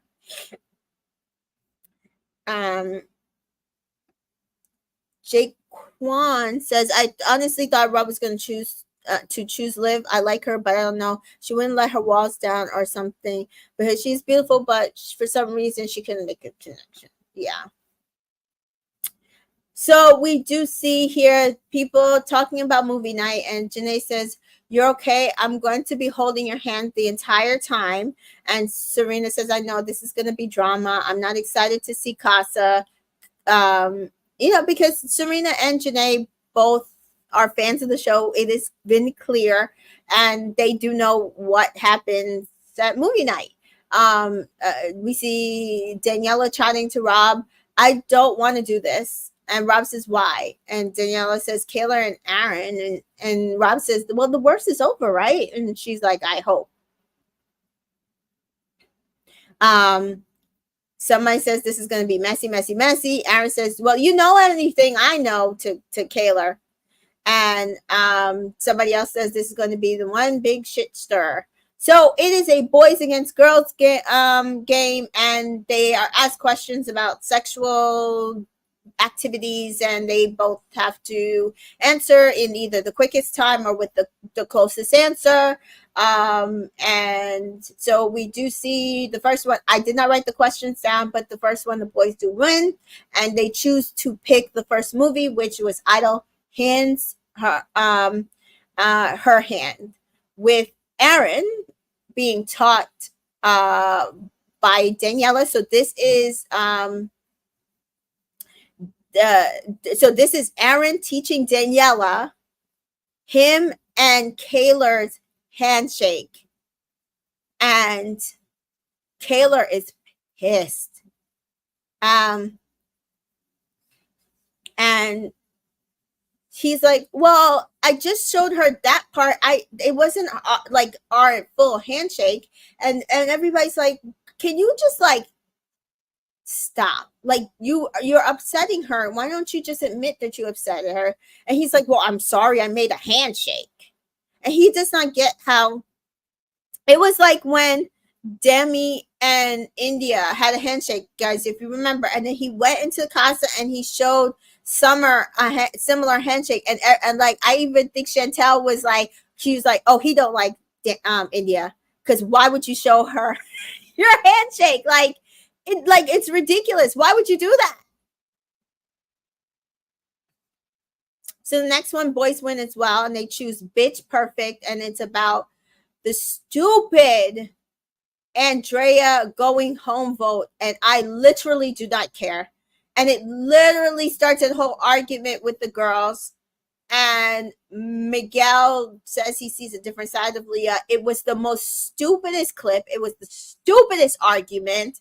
We saw that Janae was even trying to tell the girls, like, guys, like, remember who the villains are here. It is not us. We worked through this. We went through this and we worked through this. Move on. And Liv gets upset at her, and Liv is yelling at Leah.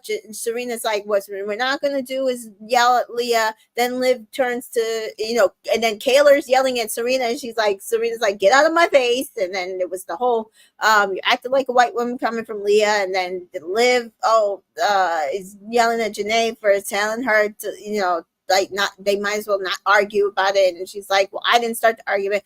And again, Serena's like, well, what we're not going to do is yell at Janae either. So yes, this was a shit show. And as Anita points out here, the Rob victimization was wild to see. What, like, clear producers protecting Rob. Clear. It was gross. Jaquan says, I wanted movie night to show Aaron when he heard Kaylor scream, fuck Casa. Aaron needed a backbone, so she does all that crying for him for two walk over her. He's getting away with murder. Yeah, I wanted that to show too. So the next up was boys win, and they get the wingman of Casa Street, and it is an entire clip of Kendall and his bullshit. But not everything. But a lot of what he did in Casa, what he did, talking about Cordell was light years ahead with Daya than he was with Serena. Blowing smoke up Daniela's ass about Aaron, basically not caring about the girls' feelings. And the girls are just like, oh, he's a bitch and he's messy. That was mostly Serena saying that, and she had a right to say it. And they all thought it was funny, and Kaylor's like, it's not funny. And Nicole even had to say, it is not funny, like, stop. The girls win the next one, and they choose Wet Hot American Summer, and it is the rest of Aaron's video that Kaylor did not get to see, which was them actually kissing, him asking for her to go into the I think it was like the day beds, and them kissing more. It was bad.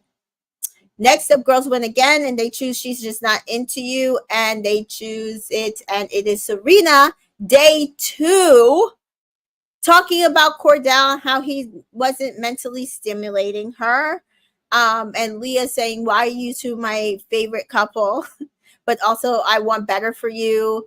And it was like, okay, but this was day 2. And again, she's proven since then that connection for her grew. And we all, now understand why she felt like that. The conversation that they initially got wasn't where it needed to be, right? I don't know. I just felt under the bus, but also I think ultimately it was necessary for her to see how far she's come and also realize where she went wrong. Natasha, hi Natasha. Natasha says, worst movie night ever. They showed nothing. Yeah, it was not, especially part one of movie night was just not it. It wasn't it. Rachel says they should have given more Kendall clips, including his post-Costa statements. They should have given more Kendall clips, including his pre-Costa statements when he tried to get Serena dumped and get Cordell to choose Hannah. And Rachel says some wanted clips of Serena, but the problem is Serena was so honest with Cordell, he's already heard it before. Yeah, so they could only throw in a private conversation that she had with Leah, which was basically day 2. It was day 2. I mean, or like even night 1. Like it was not. It was not. It was early. It was early. Like, so why are we using that against her? KB says, I think they showed that the British history Serena was also making when she was mad at Cordell about Casa. What revisionist history? She didn't make revisionist history. She said, my connection with him grew. They were physical the night before. There is no revisionist history. She, like, that is their history. She said she was not into the guy. She has clearly said multiple times that she broke up with him and friend zoned him. She was fine with it. And then the connection grew. She friend zoned him week 1. I don't understand. This is not revisionist history if that's their journey.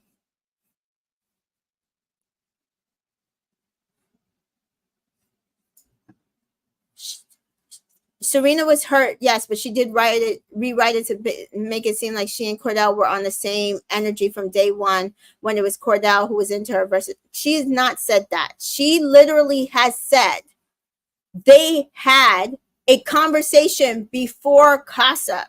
That is all that she has talked about. She has talked about that she and he had a conversation. And again, they exchanged rings. We don't know what the conversation was. We did not get to see that.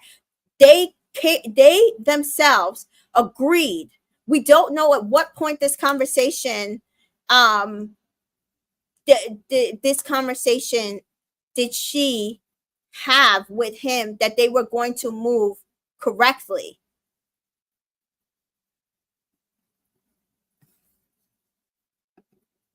She said she was for him since day 1 when she was yelling. Yes.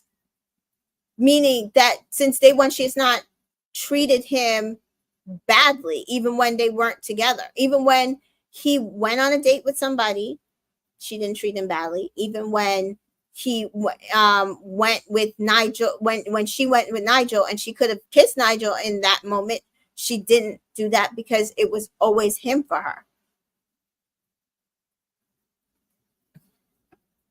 As Shani said, she explained that. Tasha's saying that's not what she meant, but that's what she explained. Like you both are intimating what she meant when she explained what she was saying. Like she's saying she explored and went right back to Cordell because their connection was always better.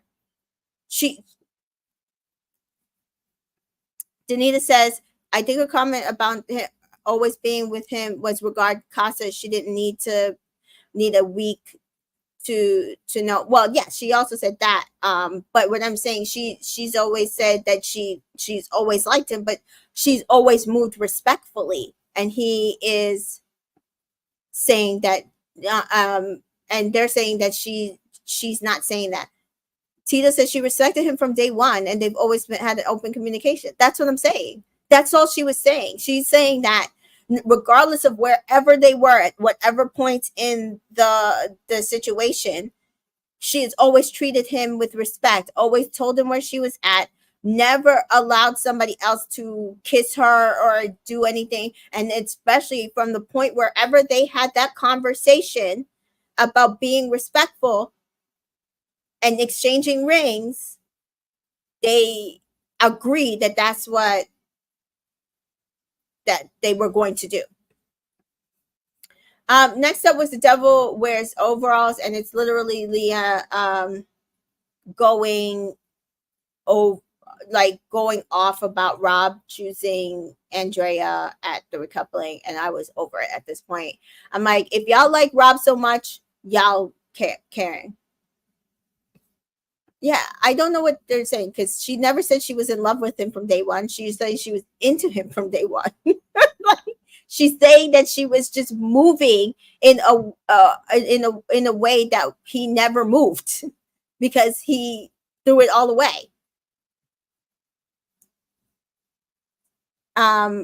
Matt says also part of the reason Serena admired him was he was respectful of her, and so his disrespect hurt deeper. Exactly, that's what I'm saying.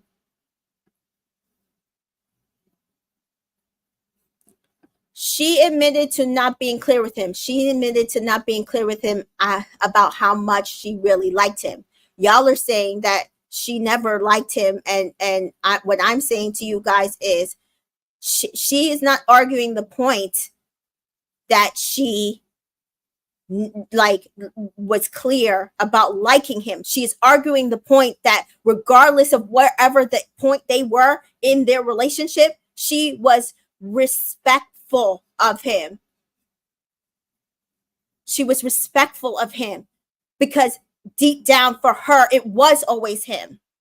That's what she wasn't clear about. That not that you know, she was off him totally. She was saying I was respectful regardless because I for deep down I knew it was always you. But even you who said that you knew it was always me was not respectful to me. So what does that say? CJ says, like you've always said, Tamika, Serena will be crucified no matter what she says or does. Let's just enjoy the journey. It's fascinating to attack. I don't know. Sonny says the video was her saying she didn't like that he didn't have the goal after the first conversation. The clip was like day 2 in the villa. Yeah, that's what I'm saying.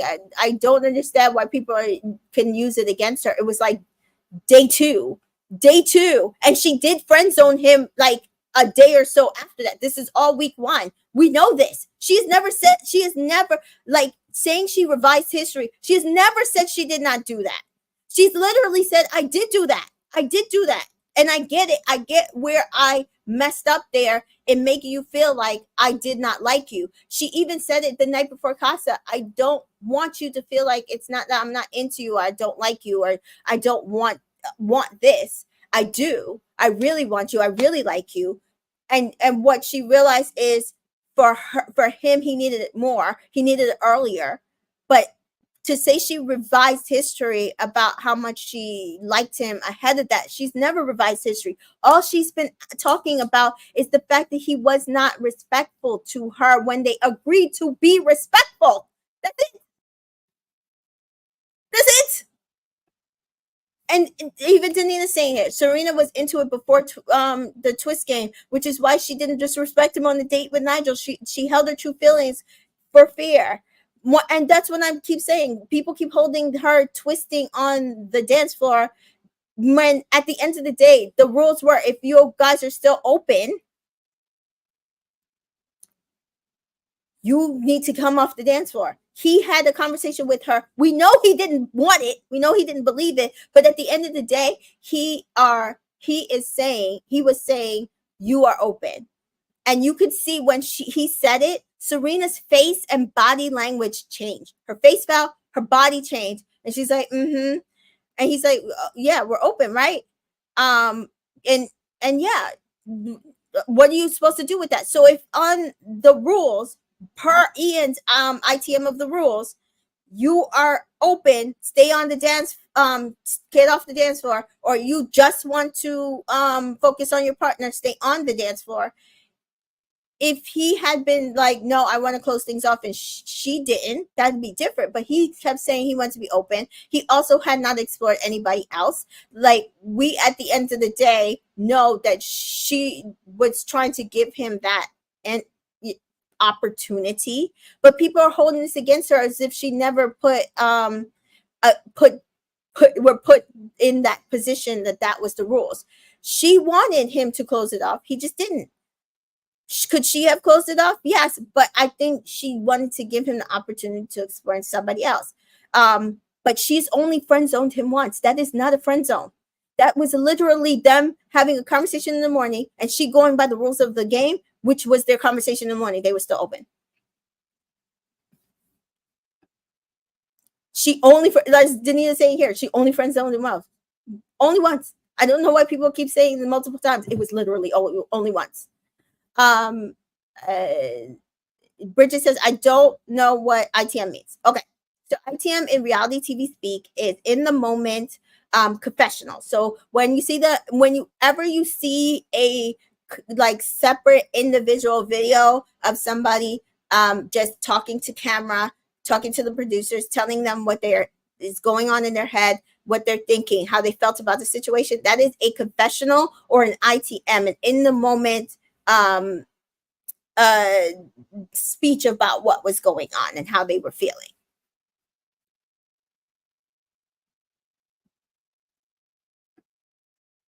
Journey on Paper says there was nothing wrong with her friend zoning him. She was honest about her feelings at the time. However, as things changed and feelings developed, she was honest. Producers didn't show us. That's what I'm saying. I don't know why are people revising history here that she didn't do this. This is what she friend zoned him once. They both said that they were still open because he had not gotten to explore. She went on that date with Nigel. She still knew that it was Cordell for her. She was on After Sun right after that, calling him her man. She got to explore what she wanted to explore, and she knew it was Cordell. She expressed it to him right before Casa, and then he went to Casa, and he got to explore. I don't understand why people are making this they've gotten friend zone. He got friend zone more than once. That game is not a friend zone. The game wasn't a friend zone. So movie night continues in episode 27, and the boys win again, and it's the first movie is Gone Girl. It is Serena down bad for Cordell, and this somehow is where they basically got where the boys now understand Serena and feel for her. Why they had to watch a video of a black woman's pain in order to understand what she was going through when she had said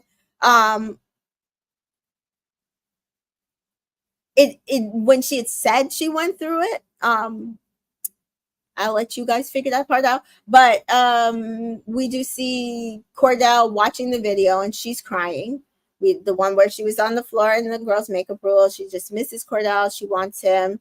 The girls control her. She said, I'm just gonna look so stupid. And Cordell says, word is fine, I'm such a dog.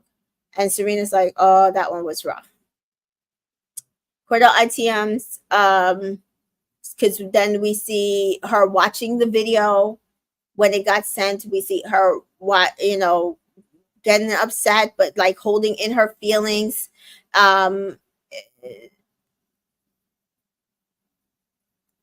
Getting upset and holding in her feelings because she's just trying to be tough. And then her crying to the girls that, like, why does this keep happening to her?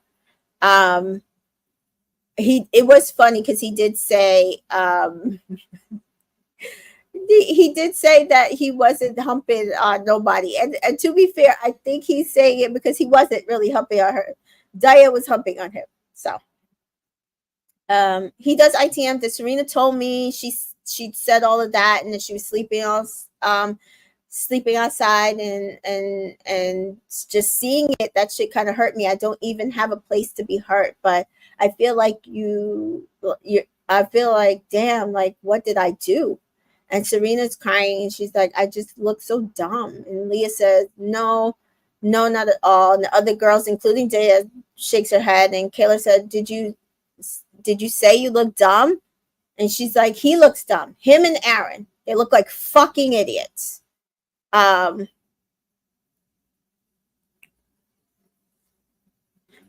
Serena ITM's like, I do not like to cry. Like, yes, there's plus sides to this experience. Like, I'm being vulnerable, I'm allowing myself to feel my emotion, but like, yo, I feel dumb. And Daya says, I know it hurts, but just think about it. It already happened. You know what happened. So move past it. Words of wisdom from Daya here, to be fair. Jaquan says, I realized as a fan of Love Island that I would rather have these relationships be more like Mark and Hannah, where than have a test at Casa, even though it makes good TV. Yeah. But also, I do feel like Marco and Hannah, the producers liked them and didn't do stuff to sabotage their relationship. Yeah. Tita says they showed the clip that she's not into you because it showed her journey. She wasn't being malicious as so many people thought she was, some kind of manipulator. She's just honest, and that she wasn't. But even here, people are still twisting the clip and saying that she revised history, and I'm like, that's not why. Like, I think it was a reflective clip, but she's not some master manipulator revising history on their journey. She's been very honest of where she has been. But whatever. I think they both made mistakes, and I said that before. I've said it. I think that ultimately their issue was communication. While we think that they had great communication going into Casa, ultimately neither one of them were communicating exactly how they were really feeling in the moment. He wasn't communicating how much more he wanted from her, and she wasn't communicating how much she really was into him as a as a connection, as a person. That, like, she really was down bad for him, but she did not want to show it. So ultimately it's both of their faults, and I'm sorry. Like, I feel like people want to just put this on Serena, and I'm not going to allow you to. I think both of them made mistakes, and by both of them making mistakes, it made, when they came back and realized both of them made mistakes, is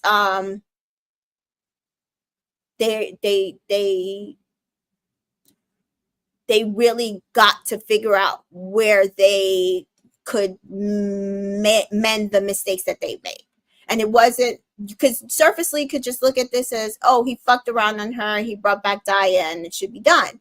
And I just don't think, like, surfacely that's correct, right? To give Cordell his tens on that one. And surfacely you could be like, oh, she friend zoned him, so she doesn't really like him and she's just using him for a game. And I don't think surfacely that that's the case. I don't feel like she just friend zoned him because she doesn't like him. I think she friend zoned him because she really actually likes him, and she actually just wasn't believing what he was giving her at the moment. And Journey on Paper is saying when I keep saying, I don't think Serena is perfect in her perch. However, producers fed the audience the negativity and didn't show any progress. So when Casa came, her reaction looked strange to viewers. There are still people then replying to my comments that she is lying and playing a game. That's why I'm being defensive. That is why I'm defending what their situation is right now. You know why? Because there are still people who think that Serena is a manipulator and is playing a game and is lying. So yes, I'm going to be defensive because it's bullshit. The producers did not show us everything. I've been saying this the entire recap. They don't show us everything, and this is what they did not show us about this journey. And I know everybody wants to think that they showed us everything about this journey because we love them now. But what I'm saying is, everything that happened between them, there were things that happened off camera that would have showed that they were stronger than they were going into Casa. And they did not show it for a reason. They did not show it for a reason. And now the producers are acting like they never did that and showing us more of them because everybody loves their love story. But most of us that have been with these two from the beginning love their love story because we know it's real, that they went through shit, that the shit they went through is workoutable, that they both have been honest and communicative about what they've done, maybe not necessarily how they were feeling, maybe not necessarily about what they needed, but they have both worked this journey, in my opinion, how you should. That's my point. That's all my point. So we do see that the boys win the next one, and it is Forgetting Leah Marshall, and it is an entire clip of Miguel getting into Ciara, basically not talk, because I said this the entire casa. He did not mention Leah's name until like the last day. He basically like said, "Oh, I'm not really into her. It's not really something about her." And Leah does look upset. She did not really like this. Miguel was joking too, and she's like, and Serena's like, Miguel, please, with the jokes. And he does apologize, but Leah's like, I'm trying right here to stay mute. And I will say, I will give Leah this. She really did her best not to react in that moment after watching herself just react. So she's learning about herself in these moments to learn what and what not to do. But she is upset. You could tell. And she's like, they're taking this for a joke. And Bridget says, yeah, the Cordell and Serena are the realest couple we've ever seen. I feel like they are. I feel like their story is so many other people's story in real life. And Miguel, the whore, talking about how a wife should behave, right? For real? Hey, Prashay says Miguel with these accents are killing. Oh my God, he needs to stop. So next one, Miguel does say he ITMs that he doesn't care about this video. I did nothing wrong. I already admitted what I did. I mean, also fair. Also fair. Boys win the next one, and it's challengers, and as we knew, it would be about a throuple. And it is about Aaron and Daniela, and Kaylor gets upset. And it's basically that, like, she hears that he did ask a number of times to go into a shower with Daniela, and how much he, like, there's stuff that they did not show. And I think Danita put it out here that there is things that Kaylor still does not know. But what she saw here, it was hard. She gets upset. Liv defends her. Aaron's yelling at Liv for stirring the pot. Kaylor is upset. And Aaron refuses to apologize. So she just gets upset more. And Aaron walks away, and Rob follows behind him. And Daniela says that was embarrassing. And Kaylor says, yeah, very embarrassing for me too. Because at the end of the day, Daniela didn't tell her everything. And so she does feel embarrassed that she doesn't know everything. And even still, she doesn't know everything because they didn't show everything. So Aaron does take his mic off and walks off the dock. And I'm pretty sure probably went into production because you can't talk when your mic is off. So Aaron ITMs, he has no more remorse. He done it. It's over. That was his journey. It is what it is. Eventually, Rob and him come back to the villa. Kaylor says, please don't tell me how much Aaron is a piece of shit to Nicole, because she's trying to comfort her. And she starts yelling at Nicole and walking away. And this is when I was just like, you know what, Kaylor? I'm over it. You're yelling at Nicole for something that she's trying to console you on. Like, this is on you. Like, I'm done. Natasha says, Danielle should be embarrassed on how you go from 100 with Aaron to 100 Rob in 5 seconds. And she can't say it, Kaylor. Yeah, I'm over Kaylor now. So Rob does tell Aaron how proud he is of him and how he needs to just suck it up and keep apologizing and not worth losing her over. And I love you, buddy. And to buck up. And I was like, proud of him. What did he do? He did nothing. Daniela says how he's acting is blowing my mind. He just doesn't know how to handle the heat. And that is a wrap for movie night. Aaron throws something and the boys say, Cordell says, fuck me. And Rob says, yeah, that was fucking terrible. And Cordell says, well, Aaron got it the worst. I'm like, yeah, because Aaron is the one that didn't tell the truth. Like, notice they could just show one clip of Cordell and it was off that most of them are already seen. Because Aaron didn't tell the truth. Cordell did. So the girls are chatting, and Leah and Liv do make amends, and Serena says nothing that was surprising. She just feels embarrassed, and I get it because it was like in front of the entire villa. She said it was just suck. It just sucked to see, and Liv's like it was emotionally draining. The boys are like, Cordell was saying she just felt so much hurt seeing that shit, hearing it. And Kenny is like it's hard. And Cordell says seeing what I did, where I fucked up at, and seeing how much it hurt Serena to do that shit hurt.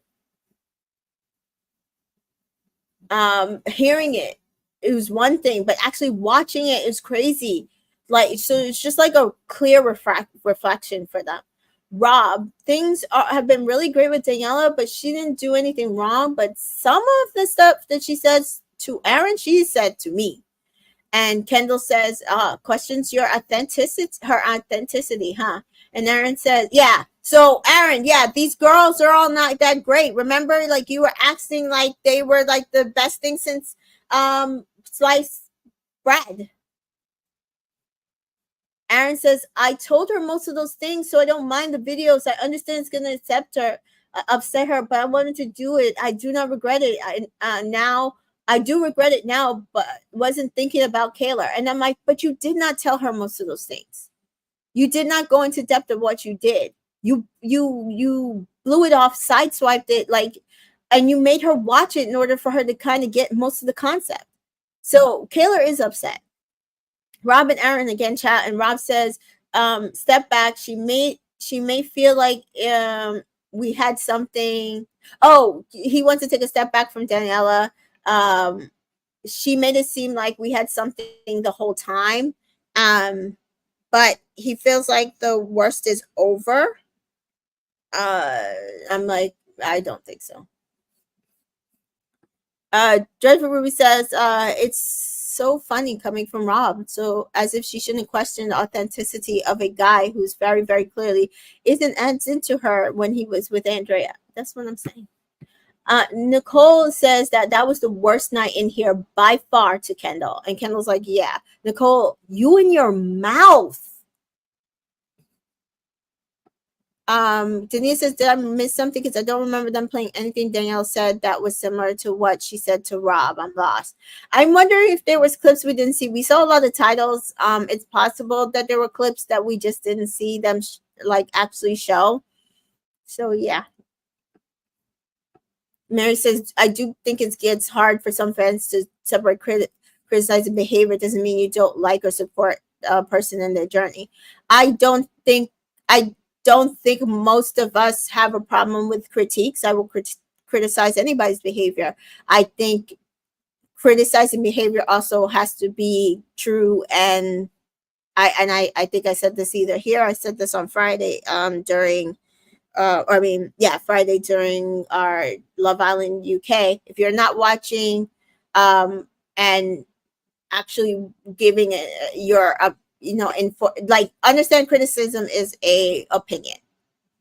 I don't have to agree with your opinion, but also my opinion, it could just be just as valid as yours because I'm looking at it from my own perspective. I'm not saying that, but also you can't say she did this when there's no clear indication of her actually doing that. There is actual video of her actually doing the opposite, and people putting on actions on, like, people keep saying Serena threw food at Cordell. Serena, like, they keep saying, well, you can't fling a plate at somebody. You can't fling food at. She didn't fling food at Cordell. She didn't fling a plate at Cordell. That is what people keep saying. She did. She didn't. She was talking to him and told him to stop and put her hand up, and the food went flying back as it hit the plate. That is different than saying she flung food at him, because that's not what happened. That's what I'm saying. That's the difference. That's the difference in what I'm saying. I'm saying you're intimating difference in opinion of an action or what we think happened, and saying she definitely did this when there's video clear of what actually happened.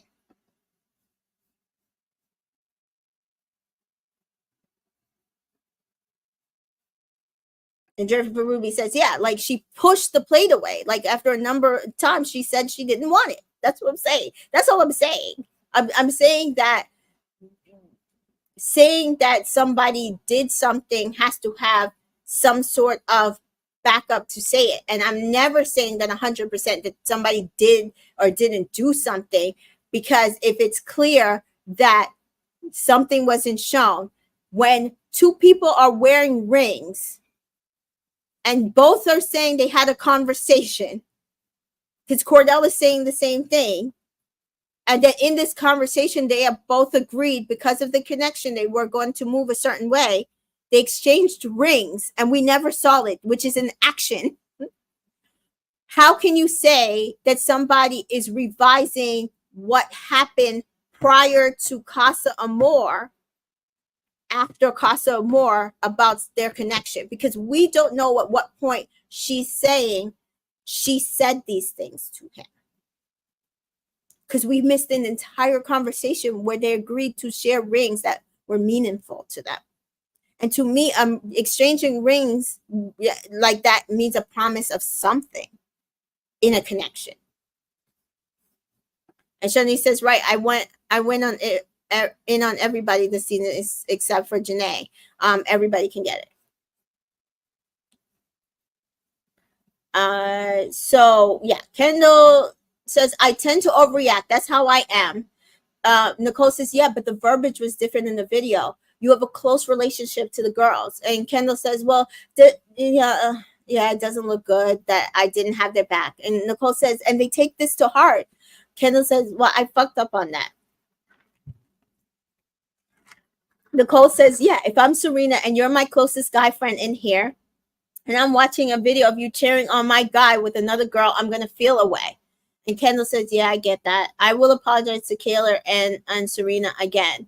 If I could go back in time, I would handle it differently. Do you look at me differently? And Nicole says, well, no, my feelings for you are my feelings for you. And Kendall's ITMs, I definitely did wrong. But hey, I'm here for one reason, really. And I found Nicole.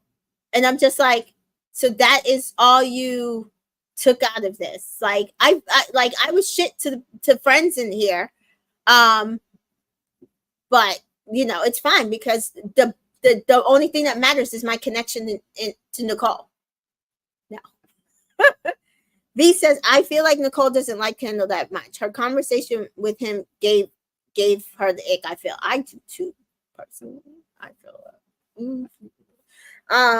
but they already went to the hideaway. That might be the reason why they gave them the hideaway. To get her on the hook. Rob chats with Daniela and tells her actions make her seem suspicious. So now he's not really saying her words, but mostly her actions, which he had already said she didn't do anything wrong. So it was so confusing. I just don't know what Rob is talking about, and I need him on my villa.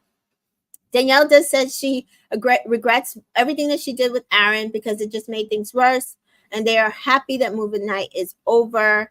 Trevor Ruby says, I don't know how Nicole saw him grabbing up Cordell's pants to assist him in humping Daya in the challenge and not got the ick. Like, especially additional hype man of it all. Like, it was just gross.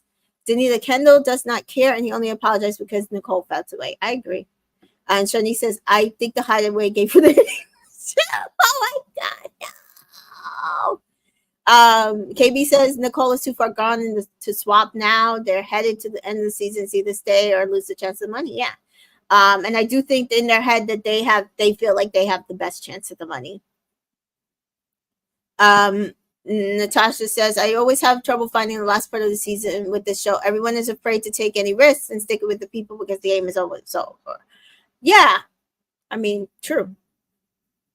You're just not going to win. So you have, like, my whole thing is, I personally feel unless you know for sure, like, you're never going to win, unless you know for sure, like, this person is the person that I can see myself marrying and taking on the outside, it doesn't make sense to move.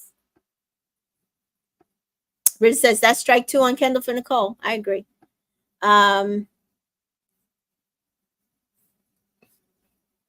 Natasha wants to say, do we think Rob was low-key disappointed Leah? Miguel chose Leah, or was that just some production finesse? Rob does not care about Leah. I need people to understand that. He doesn't. He does not want her. So we do see bedtime, and Daniela is crying in regrets. Kaylor doesn't want to talk to Aaron, and she won't sleep with him, so she makes up her day bed, her bed inside. Aaron goes to sleep on the day bed. Kane, I found that really hard, and so he decides to go sleep outside, and I'm just like, I am confused because what did it who did what to you, Kane? You are a Casa guy. I wish Liv never brought him back. Cordell is enclosed in like a literal pillow fort on the edge of the bed. Ooh, Danita says Rob's sister is team Leah. Rob's sister needs to catch up. Danita says Kane is a weird one. That's putting it kindly. I also think he's gross. Dreadful Ruby says Kane has no business being there. Yeah, after what he does, like the next episode, he really should have been dumped. And so he is approached in bed by Serena, and Cordell says, I wanted to talk to you, but I know you need your space, so I'm going to give it to you. And so Serena says, yeah, but we'll speak tomorrow. And Liv says, usually they spend one night with me, but off to nature he goes. I was just laughing. It was weird. I'm sorry. Kane is weird. And that is being kind. Kind. Morning comes and Ciara goes and wakes up Kane and soul ties with a hug. And Liv to Kaylor, how are you? Kaylor, I'm fine. Liv, how are you really? And Kaylor's like, fine. Cordell, that was a rough night, but new day, try to figure things out. Oof.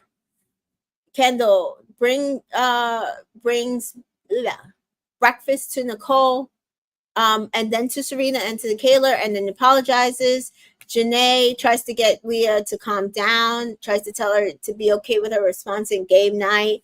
Kind of alludes that maybe her and Rob would be okay or get back together. And she's like, oh, don't put me. And I do wish that Janae wouldn't, but Janae also does not realize that Rob is a gaslighting narcissist. So fair. There are people like we're seeing here who still think Rob and Leah should be together, and they've seen everything that the producers have shown us on both sides. And Janae only gets to see a little bit of what is going on in the villa. Miguel is asked about last night, and he says he does think that Leah's reactions triggered things from what happened that he grew up that he wants no parts of, and that he is not done with her. He just has to figure out how he wants to move forward. And Kendall says, oh, I don't know. I didn't know that she was saying that stuff to you, Robin, about Daniela. And Rob says, yeah. Kenny and Janae chat, and she says she's going to give him a massage today. She promised him one the night before, and it didn't happen with everything being a shit show. And he's supposed to get one, but he ended up not getting one. And Janae does think that people should be comforting Rob. Like, after seeing everything with Daniela and Aaron, like there was clear chemistry between them. I mean, to be fair, we all can agree there was clear chemistry between Aaron and Daniela. And she's like, if I saw that between you and Serena, I would just X myself out of the connection at that point. We do see Kane and Ciara doing yoga with the villa watching. She likes him, likes her time with him. Candy Kane because he's so sweet. I'm like, the guy is not sweet. Leah pulls Rob for a chat, and she does try to make amends. She makes it clear she cares about him, that he hurt her, and she says she's not proud of how she reacted afterwards, and he apologizes for his reactions to the whole Andrea things and what he did to her. They did have a connection. He's sorry that he ruined it, whatever. I don't care about anything that Rob has to say. Aaron apologizes to Kaylor again. Kaylor cries some more, says how hurt she is. Aaron again says he won't do it again. He's sorry for hurting her. Robin, Daniela chatting again. She's regretful of how they. I just like, how are women apologizing to men in this villa? Like, some of these women didn't do anything wrong. And she regrets how things came off between them for the movie. And Rob thinks that they should just slow down at this point. So Serena and Cordell chat, and he's like, movie night, huh? And she's like, yeah. So I wonder how much of the show Cordell has seen prior to this. Cordell says, because I think she must have told him about movie night and said, like, oh, I'll get to see everything that you've done. So he does say, yeah, watching that shit unfold on the screen, man, that should hurt. Ain't gonna lie to you, I damn near shed a tear watching that shit, because I got so emotional seeing you get emotional, and like, I just want to apologize for putting you through that again. I mean, I know I apologize so much that I can't say besides I'm sorry, and I'm admitting to where I went wrong and where I fucked up. And Serena says, I don't want to knock you for, like, exploring or having connections. I definitely do think that, like, I could have done a better job at reassuring you, like, with my words and like with my actions. Like, I know now that I didn't do that. And so we do see here that just they were reflective, and they decided that they both messed up. And he's like, you tough, and you'll be all right. And she laughs, and he's like, you're tough. Janae and Liv chat, and Janae said they're chatting up there, Cordell and Serena. I need to see Serena's body language, but I don't want to make it obvious. So I'm going to yawn and stand up like, oh, it's evening.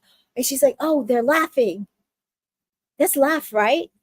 And they are laughing. They were, and she's, and Serena and Cordell turn and see Janae standing on the daybed, and she's like, oh, smile. And Liv's like, oh, sit down.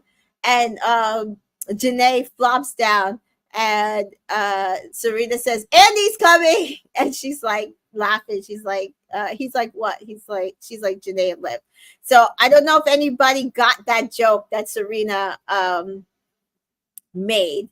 So if you've ever watched Toy Story, when the toys come alive and Andy comes, Andy is the boy in the movie who owns the toys. They all, like, somebody keeps a watch out and says, like, Mr. Potato Head or something, or Slinky, a dog, and says, oh, Andy's coming. And then they all, like, flop down and pretend to be toys again and get stiff. So yeah, KB, Danita got it. Jennifer really loved that scene. I cackled when she dropped into the relaxed position. Like, yeah. So that, yeah. I don't know if you've ever seen Toy Story. Natasha, tell me.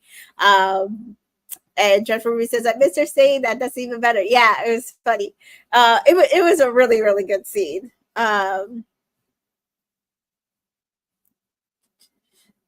And so Cordell says, but I really do want to continue things with us. And I love that he keeps using us. I love that he keeps using us. He's not saying just with her, like, this is a us thing. This is you and me. Like this, like, shut out the outside world, because it's only you and me that have to figure this out. That's going to be moving together. But he does say, really, it's in your jurisdiction right now. Like, you know what I want. And Serena says, I do want those things. And Cordell says, so let's make it work then. And Serena says, I mean, you could have closed it off before you went to Casa. And Cordell says, it's not too late. I'll do it right now. Don't test me. And Serena says, do what you feel.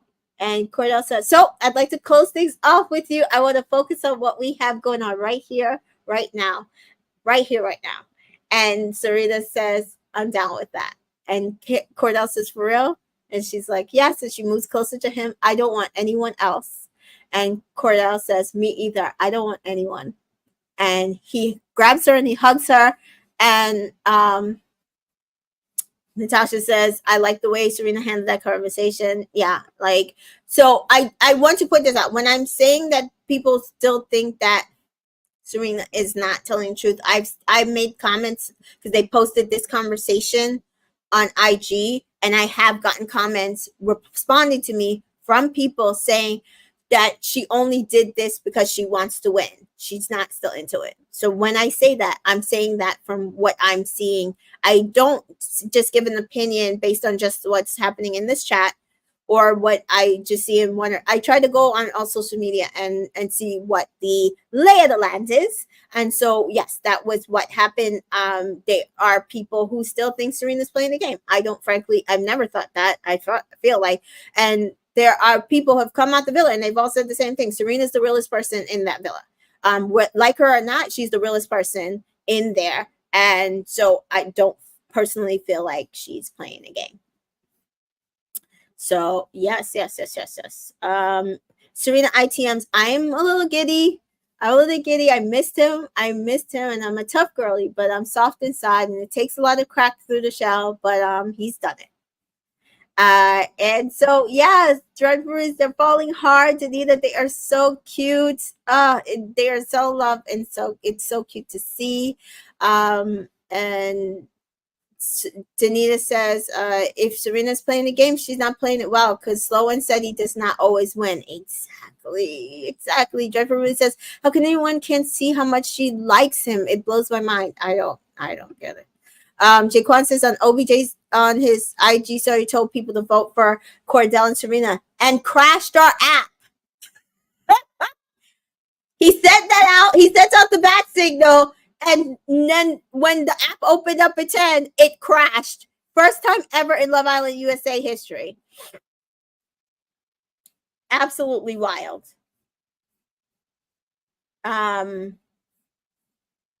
I don't want to put energy into Kane either, but yes, he was bitter about Serena because apparently somebody told him, either somebody off the show or outside the show told him that Serena was chatting Cinnamon.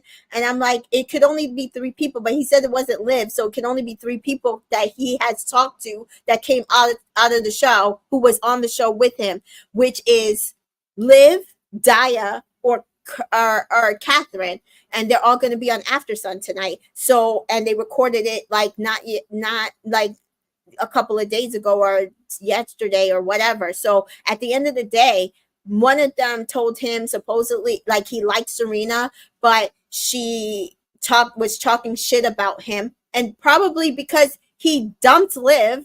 So there's that. And then also he says that Serena friend zoned, you don't friend zone somebody twice and then go back to them. It's like you're playing a game. And I'm like, again, how would you know that? Because she did not friend zone him twice. And I'm going to stand by that. I don't care. She did not friend zone him twice.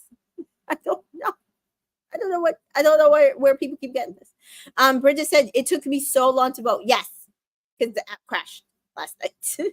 Dina says, which is crazy because according to Jacoby, Kane and Serena chatted a lot in Casa before he went for Liv. Crazy switch up. Oh, maybe that's why. Maybe because she didn't entertain him. I don't know. He's not giving vibes that he likes black women. He does not like Serena for 2 reasons. One, he says that she friend zoned Cordell twice. And I'm like, that didn't happen. Then, and I feel like he got that. He says he's closest to Miguel. So I feel like that he was getting that story from somebody else because, again, he wasn't in the villa. And I'm sure that they didn't give him videos of watching her friend zone him. Like, he didn't. He didn't friend zone him twice. So that doesn't make any sense. And then he said on top of that he was closest to Miguel and he likes Cordell. He doesn't like Kendall. He said, but with Miguel, Miguel and Leah is Miguel's not really into Leah. They're just there. and that he doesn't like Serena because he found out after he left that she was chatting shit about him behind his back from somebody not in the villa. So it's after he left, he found this out from somebody not in the villa. So there's only a handful of people he could have talked to who are still on Fiji who would have been able to tell him. Because, like I said, Daya, Catherine, Liv, and him are supposed to all be on Aftersun today. So, like, take for that what you, it has to be one of them, but who's to say it's true? And again, I feel like everybody who has come on has said Serena is the realest person. So to me, it probably was deserved. It probably had to do with him moving from Liv, and I don't care. Jaquan said it took me 20 minutes to vote. I kept, yeah, it crashed. Tina says, like, I don't get it. If someone told him Serena said something about him, why didn't he wait to ask Serena? Someone asked him on live if he know what Serena said about him, and he said he doesn't know. I don't. That's why I said I don't want to give it too much bother. So, but Natasha, he specifically said it wasn't Liv. That's the crazy part. And also, Liv talked about him behind his back, and he hasn't said anything about her. So I don't put stock in anything that Kane said. So whatever. You said you're closest to Miguel, but you're saying Miguel and Leah don't really like each other, and Miguel's gonna dump Leah after the show is done.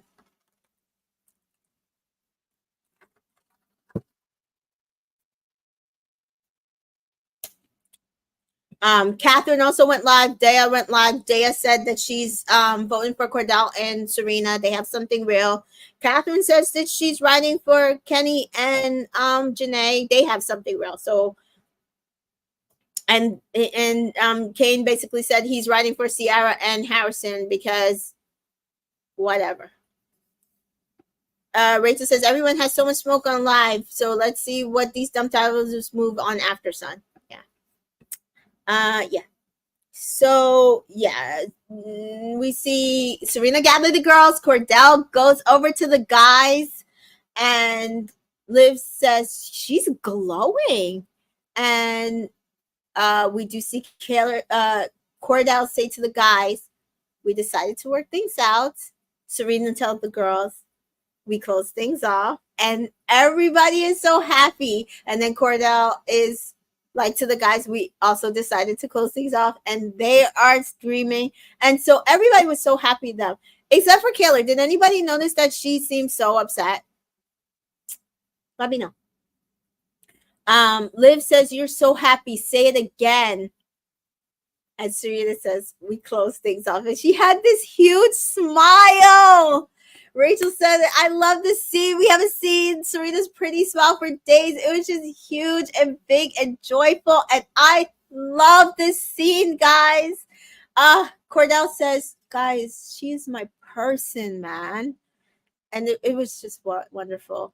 It was wonderful. Oh, yeah. It was beautiful. All right.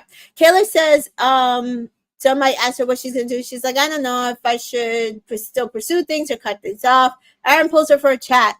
She says she's mentally drained. "Aaron, I'm giving you space. Last thing a girl needs is space." Aaron, well, I got you a present. And then he gives her a seashell necklace, and she basically forgives him. Hard to stay mad at him. Lovely gesture. They kiss. Aaron says, "Oh, I knew the necklace would win her back." I am so over these two. I'm so over these two.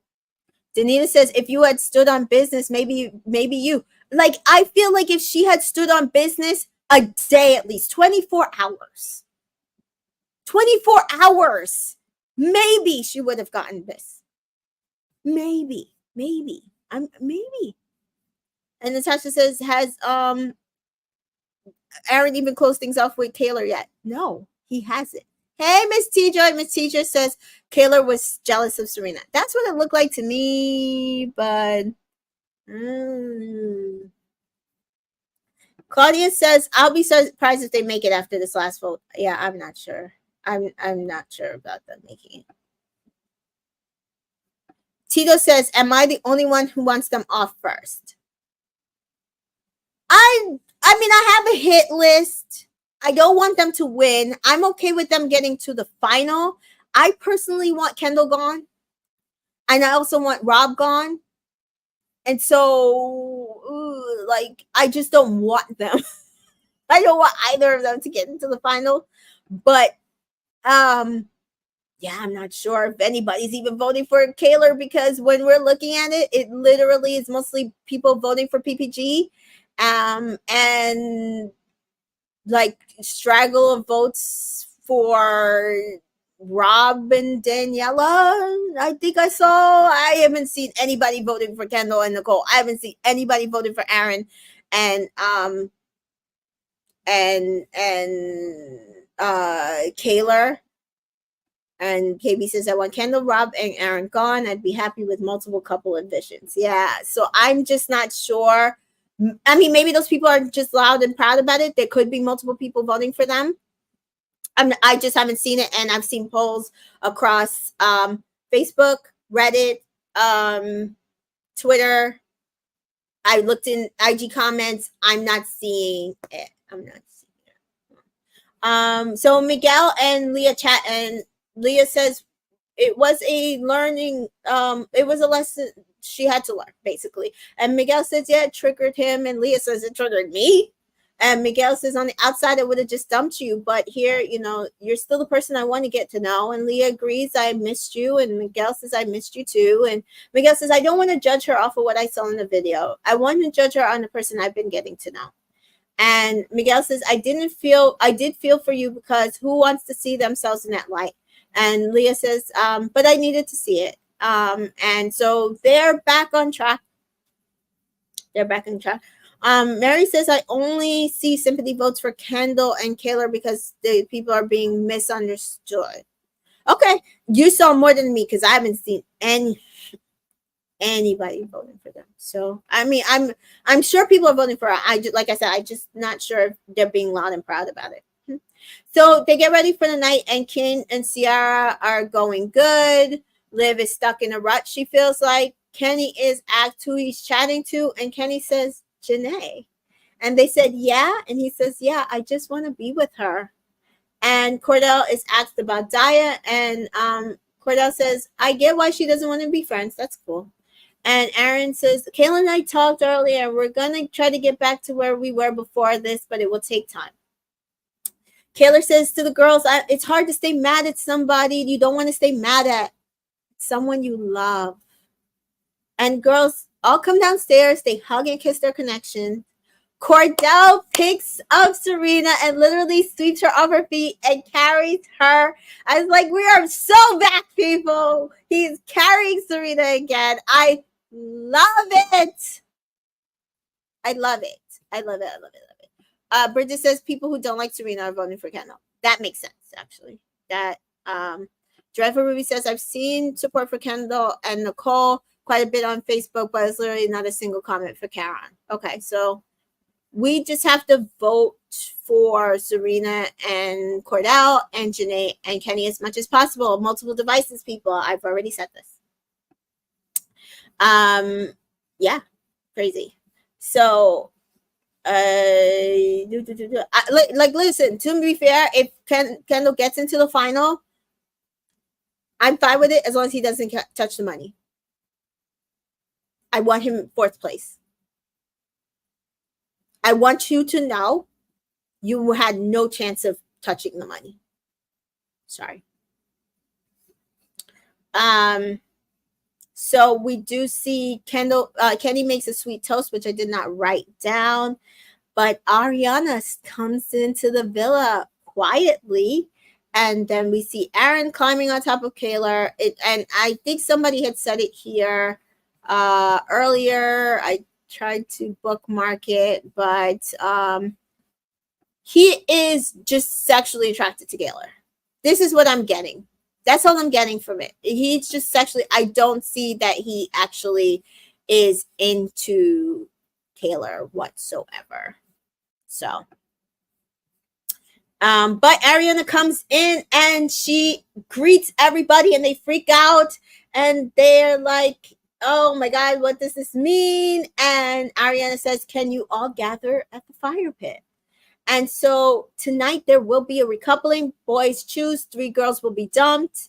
Girls come and join me. Kendall, Hideaway is the next level.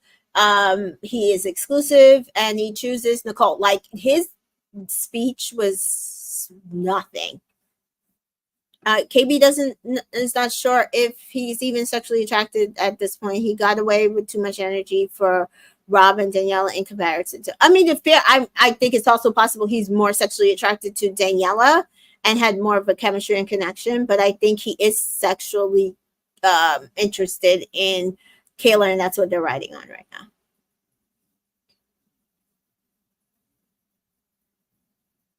now.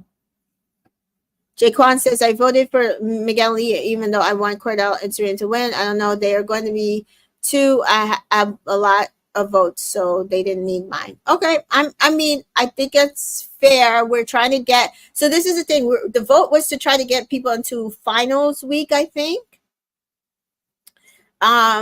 This is not for them to win. People were arguing yesterday and fighting over which couple they want to win the game. And I'm like, why, if you can't vote for both couples and get them to the end, why do you care? Like, it doesn't matter who wins the game if they both don't get there.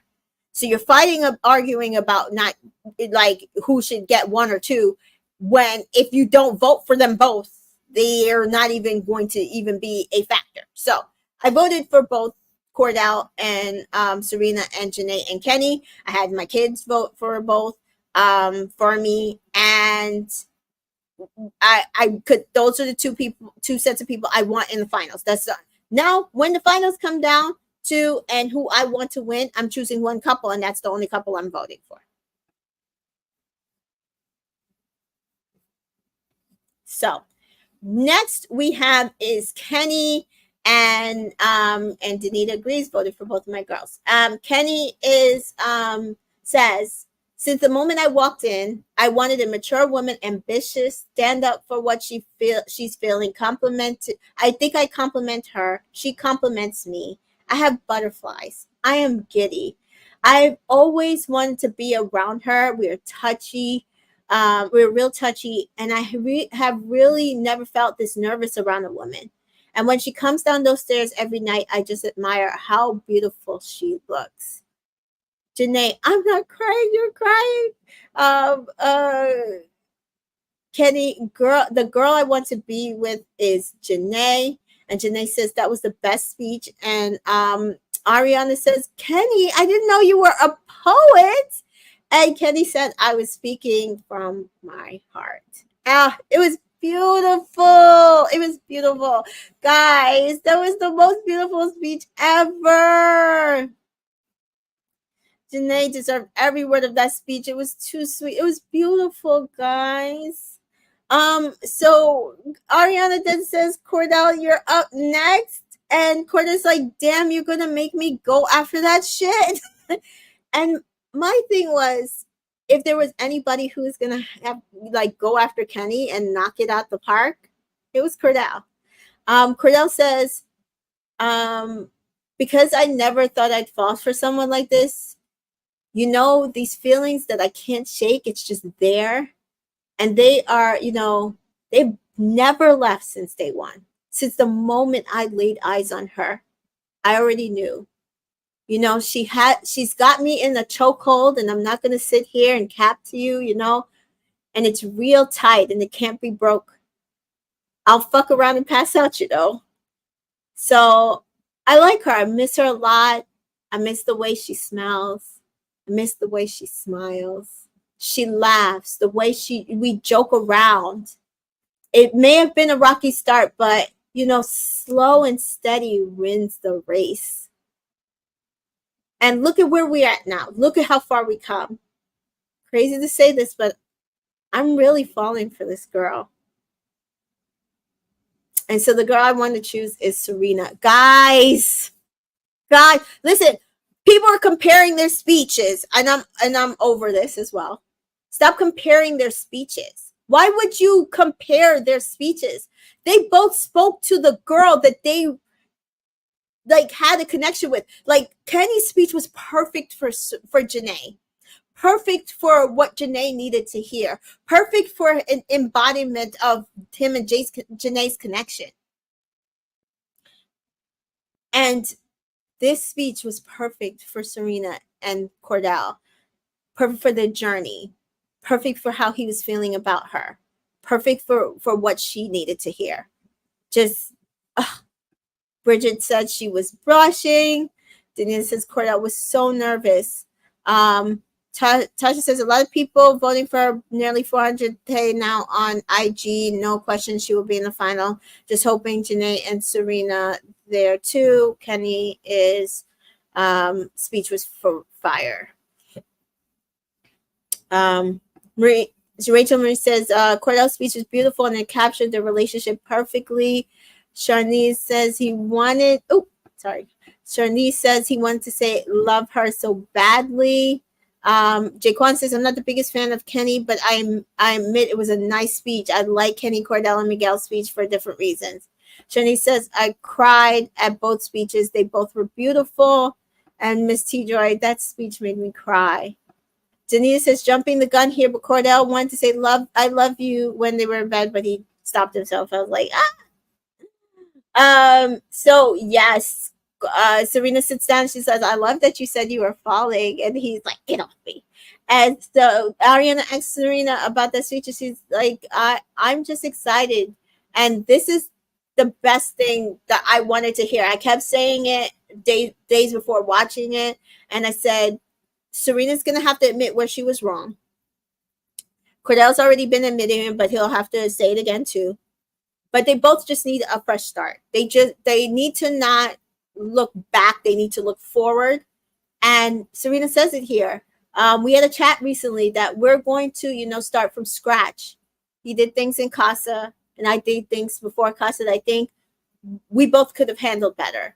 And so I'm excited to have a fresh start with him. And Ari says, did you hear the part where he says he's falling for you? And Serena says, I did. And I would say that I feel the same. And I'm excited to see where we go from here. Best two connections for me. I'm sorry. Best two connections. Kane chooses Sierra. Aaron chooses Kaylor. Icebreaker challenge. Knew it was her before I could fall in love with, and she's that. He was looking for a best friend he could fall in love with, and she was that. Miguel chooses Leah. She is the only girl I want to get to know on this level. I just like how she makes me feel. I love our connection. I mean, yeah. I kind of wish in Miguel's speech he had said a little more about Leah herself, but it was a solid speech. Cordell is patting Serena's tears with his fingers, because at this point everybody realizes that Liv is going to go here, more than likely. And it's so funny because they juxtapose Cordell patting Serena's tears with her fingers not to mess up her makeup, while Kaylor's bawling about Liv, and Aaron is barely consoling her. He's not doing it at all. Mary says, I didn't like Miguel's speech, but I think it matched their relationship well. And Rachel says, Cordell was cheesy so hard when Serena said she felt the same. So Rob does choose Daniela because she is a romantic connection, but it makes him sad because they will lose a great friend here, and they do lose Daya, Catherine, and Liv. And Liv says she'll see you soon. The girls are all devastated, and really, so are we as an audience. And Serena calls her white twin. I thought that was absolutely, utterly hilarious. So funny. Liv tells them to protect each other, speak up for each other, protect KK. Ariana sneaks back into the villa, and the girls go, and they didn't find what they wanted. And I was like, ugh, like with Daya and Catherine, not upset to see them go. To be fair, but very upset to see Liv go. Presley says, I love Leah, Serena, and Janae. The rest can keep rocks. Tito, did anyone peep Kenny laughing? Kenny was laughing? Laughing about what? About Miguel's speech? Mary says, Daya went in a wimp, and I was expecting drama from her, but she looked hot with the curls. She did. So her hair looked good. So we do see Ariana sneaks in, and she introduces Aaron and Janae and Harrison, sorry, and Janae and Aaron recognize him. So yeah, Sharnese says, I was sad, but Liv was happy to go. She was tired of taking care. Taking care of Carol. Mary says, during the dumping? No, yeah, I don't remember seeing Kenny laughing. Episode 28. So Harrison introduced it. I'm gonna tell you, yesterday's episode was terrible. They barely showed what we wanted them to show. Harrison, I don't like Harrison. If you watched last season, I don't know how new some of you are last season. Harrison did not treat a black woman well. He was boring, and the way we're actively trying to cut Kendall, Rob, and Aaron out of the finals, we actively made sure to dump this guy. So for them to give him a chance to come back was ridiculous. And then to call him iconic.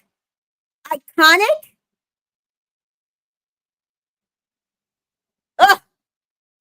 So Harrison introduces himself, and Aaron says he's chiseled like a Greek god, and everybody thinks he's gorgeous. The guys remark at how all the guys are staring at him, and the girls are like, he looks so good. Nicole sends the boys away, and Harrison chats to the girls. Janae says, well, who are you interested in getting to know? Harrison says, you'll know. I did not like the way he talked to Janae here. She was just asking the question, and she was like, oh, Mr. Mysterious.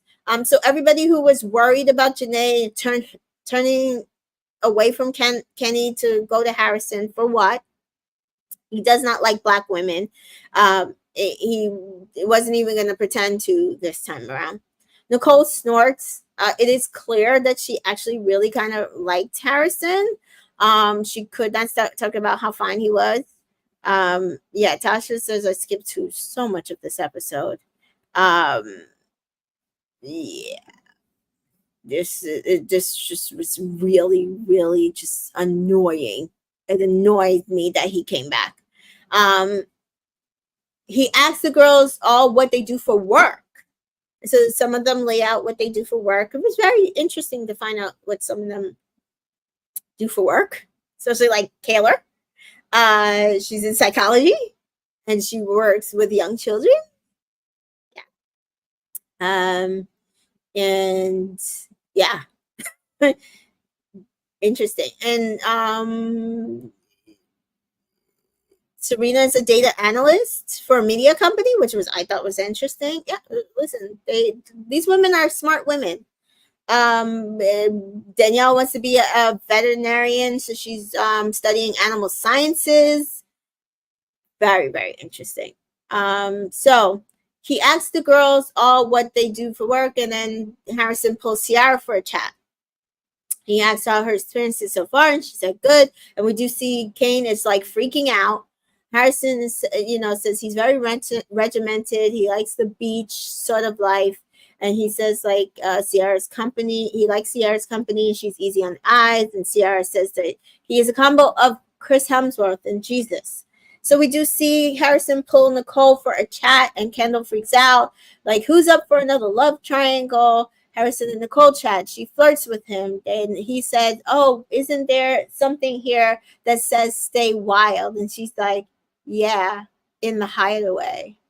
And she says, well, listen, I'm closed off, but I won't be unwelcoming. He says he doesn't think that she was as closed off as she was trying to make it seem. Well, that's because she was heavily flirting with him.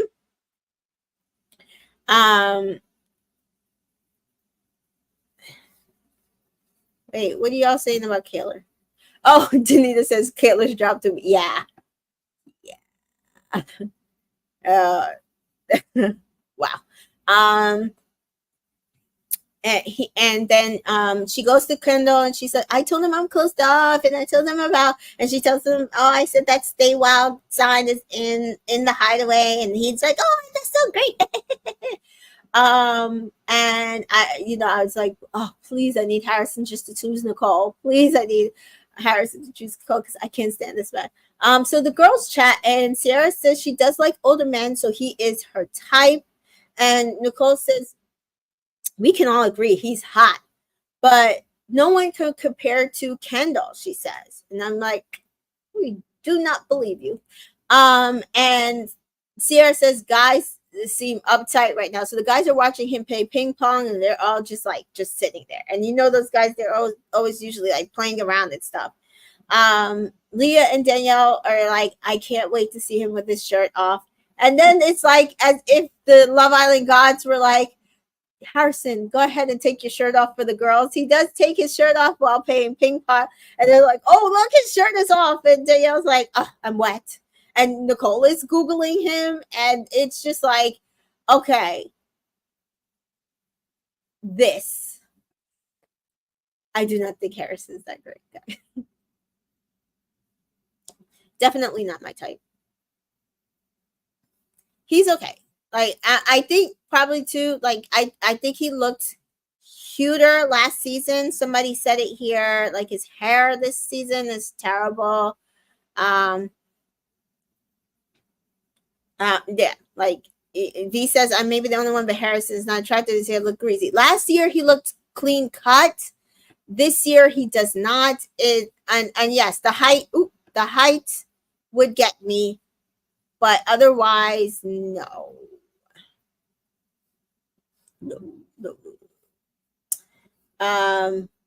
Denise feels that Nicole seems over Kendall ever since the hideaway. Well, yeah, I swear, watching that video of him had to give her the ick.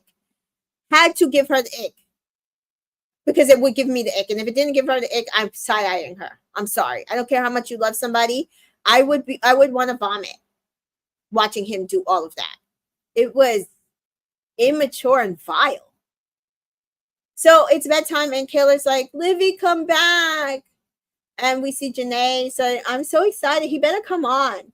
She's happy. She has moisturized lips. She's like, oh, I'm raised. She said I did something else. And she's like, I have no bottoms, no panties. She's like, I'm just kidding. I have panties. I love Janae. I love her so much. We see Cordell and Serena in bed. They're finally back in bed together and they are kissing. And Cordell says, I like you. I cannot believe this shit. And I do think that he wanted to say, I love you. I can't believe that shit. But he said like. But he has to save it because we need that moment. Like, we need the girlfriend boyfriend moment. We need the I love you moment to be not in bed. Proper, so it could go viral. And we see Harrison is knocked out while everybody is basically making out. Kane, shit. 1 second, guys. Kane moved to Soul Ties because there was so much noise from Harrison. Sierra. Who is it? Leah and Miguel making out so hard for 3 hours. He moves to Soul Ties because of the noise. And this is where I was like, oh yeah, no, something is wrong with this man because how are you? He was angry that they were making out in a common room with a bunch of couples. Jordy says everybody's literally black flipping into bed. Yeah, it was crazy. Everybody was getting their free gone. Yeah, very funny. Kane was not for the 3-hour morning session from Leah and Miguel. He was literally seething. Yeah. So we do see that after he moves to Soul Ties, Sierra does get up in the night and go and lay down with him. And then the next morning, Daya, who is D? Did you hear a lot of kissing? Daniela, did you hear a lot of kissing? Um, and we see Kaylor say, "Fuck, I miss my best friend." I'm over Kaylor so much. So now she's been crying about Liv. Serena, did you mind me coming? Sierra to Kane. Did you mind me coming to sleep with you? Kane's like, no, I'm glad you figured out what I was doing. It means you care. Miguel, I got like 2 hours of sleep. Because we know they go to bed late anyway. So if you're up making out for 3 hours, and you already went to bed late, and then they wake you up early, yeah. KB says, yeah, they didn't go on a long time. So, and Natasha says, imagine being exhausted, two freaks are humping next to you all night. But that's like, that's what you gotta expect in a villa full of couples, though. Natasha says, to be fair, he should get earplugs. Yeah, because Nicole says she wore earplugs that night because she knew that that's what was gonna happen. So I don't know. Leah tells Serena that yeah, they were going at it for like 3 hours. Kane complains in the kitchen that somebody was making out all night in the bedroom. Serena says, well, I ain't get it that good. Was it good? I didn't get none of that. She said, was it good? And she says, yeah, kind of was. Boys chat about who they would get to know. Those in the villa who would in the villa would get to know Harrison. And they all agree it's definitely Daniela and Sierra, which Rob says he's fine. He understands that Daniela is open. The girls chat and Daniela is open, but also wants Rob to get shaken up. Kendall makes breakfast for Nicole, and he said he's going to do it in soul ties to do a breakfast in bed.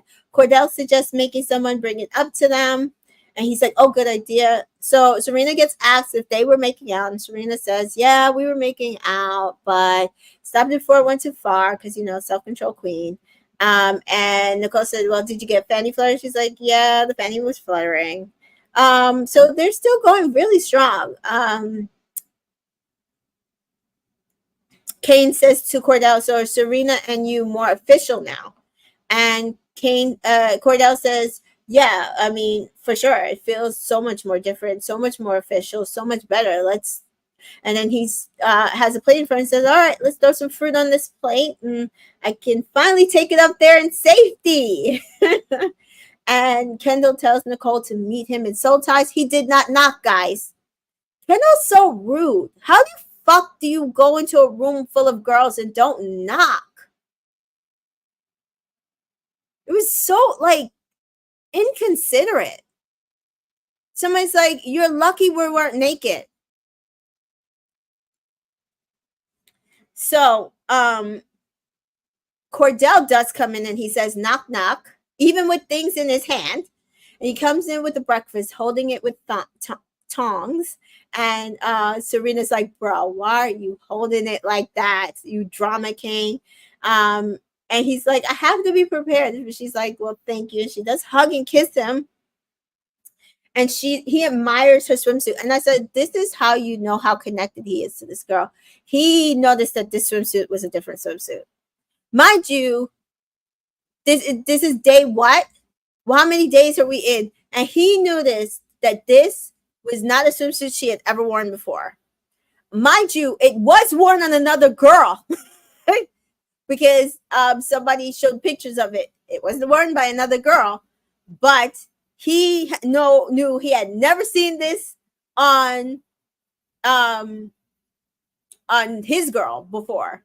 And he's like admiring the swimsuit. He's like, where did this come from? And she's like, Kaylor's closet. He's like, Kaylor's closet. Damn.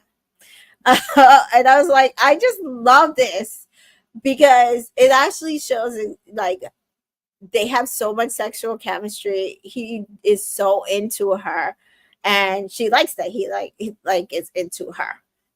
So we do. Jaquan says, normally Kendall do knock. This is the first time I've seen him didn't do it. It was so odd.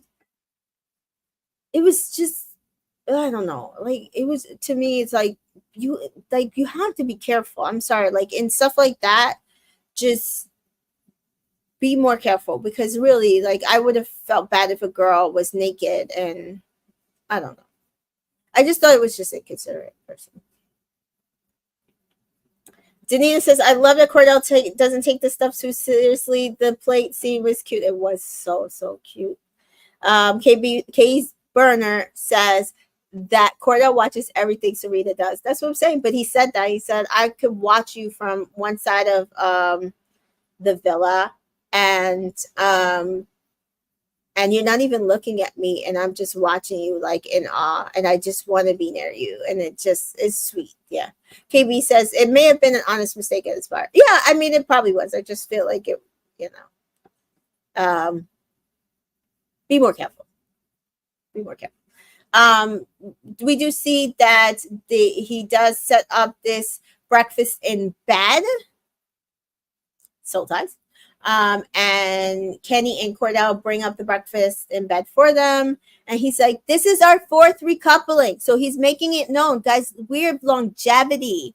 We have been together for 4 recouplings now. She's chose me every time. I've chosen her every time. We have no interruptions. I did not explore anything additional. I've only been with her. And then they chat about breakfast and taking it to the outside. And I, again, see nothing between these two. Sorry. Maybe it's me. It might be me. Nicole says, he's so cute. He has my heart. Natasha said Kendall only complimented her looks. Yeah, I mean, I don't. It just is. It felt. This is your 4th recoupling, and it absolutely felt surface, and it felt trite because you're just really kind of. It's like, oh, we're gonna take this on the outside, and that's it. Like it's giving trying to win. It's giving. It literally is giving trying to win and trying to be one up and being performative.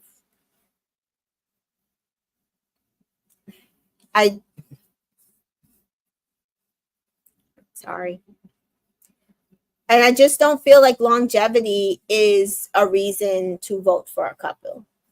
Because I've seen couples have longevity and they be proper shit. So, Kendall does come down, rubbing it in Harrison's face. Oh, breakfast in bed, breakfast in bed, breakfast in bed. I'm like, his things now aren't even funny to me. He's a clown, like a literal clown. I just don't like this man. But little does he know, Harrison gets a text and he is going on 3 dates. And the first date he chooses to go on is with Sierra. She agrees.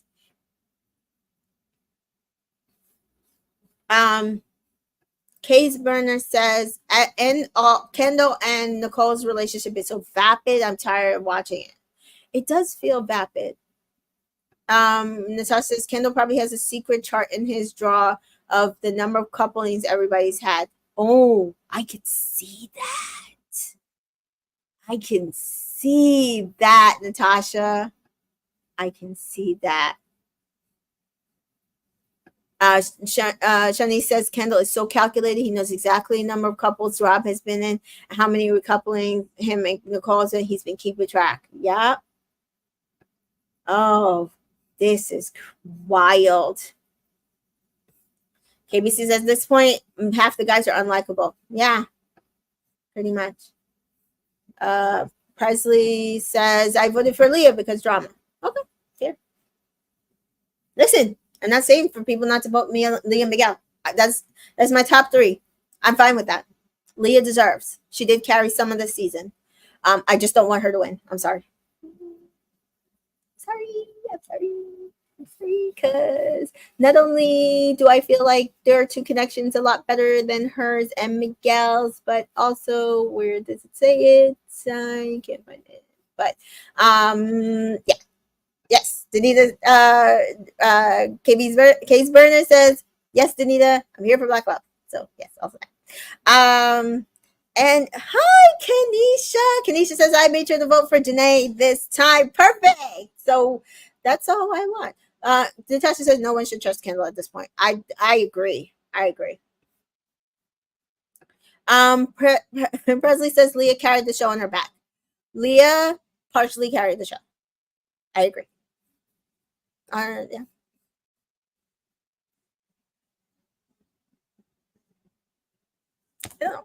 Yeah. So we do see here that Kane is pissed off. And he basically says to the boys, if Ciara does anything less than say, I just want to focus on Kane, I'm going to be pissed. And so Leah and Daniela and Ciara are in the villa and getting ready, and they're saying it's going to be a bad day for Kane. I don't know how much Ciara actually likes Kane at this point. I think he's just odd. And so we do see Ciara and Harrison State, and all the dates end up at this marina with a little couch and just like champagne, and they chat about where she lives and his occupation. I mean, I think they had chemistry. Is it wild chemistry that I've not seen before? No. Was it over the top chemistry? No. Was it something I would want to be invested in or kind of be like, oh, I wish he had come in longer for Ciara? No. Don't care. Denise says, did anybody get the vibe that Cordell is slightly distancing himself from Kendall this episode? Yes, and I'm going to show you how. So we do see the most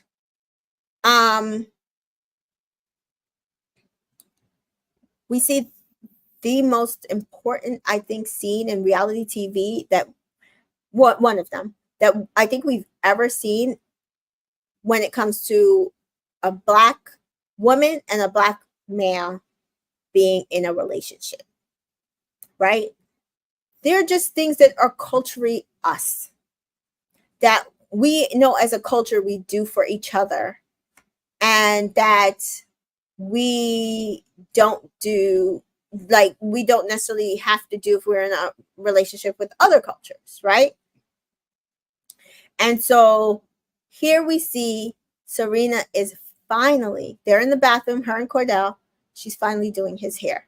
So we had heard from Andrea, did a live, that Cordell and Serena, Serena had done Cordell's hair prior to this, and that she had been, touching up her own hair, and that the reason his hair was still out and not done is because Serena probably was supposed to do it like either before Casa or after Casa and never got it done. And so it was a Black woman doing a Black man's hair on national TV. And we never get to see this. First of all, because we very rarely get I think that Cordell is monoracial until I see differently. Is that we never usually get a monoracial Black man and a monoracial Black woman having this kind of connection to this point to do this on national TV. And I felt like it was beautiful, and I'm glad to see it. And so we do see Cordell saying, so what's it gonna look like? And Serena's like, super curly. And Cordell says, is it gonna stay? And Serena's like, do you not like that? And Cordell says, no, I fucks with it. It's just like, is it gonna stay? Just because my shrinkage is crazy. And Serena says, well, it might shrink a little, but that's why I'm going to do it part by part. And Cordell says, well, you should just put some gel in it and make it stay down. And Serena's like, don't tell me what to do. And that's exactly what I'm doing.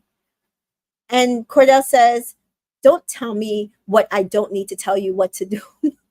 My goddamn hair. And they both laugh. And Cordell says, that shit was burning so bad too, but I appreciate you getting me right. Because I know I'm looking crazy. You make me feel like myself when I'm around you. And Serena says, oh, how cute are you? And they kiss. And she's like literally sitting like this with him between her lap, and she's doing his hair. I cried. It was beautiful. We need more of this, guys. This should be it's a regular thing in our lives, and it should be a regular thing that gets seen on TV. It should be. It really, really should be. So yeah, Case Myrna says it was a beautiful thing to see. Um,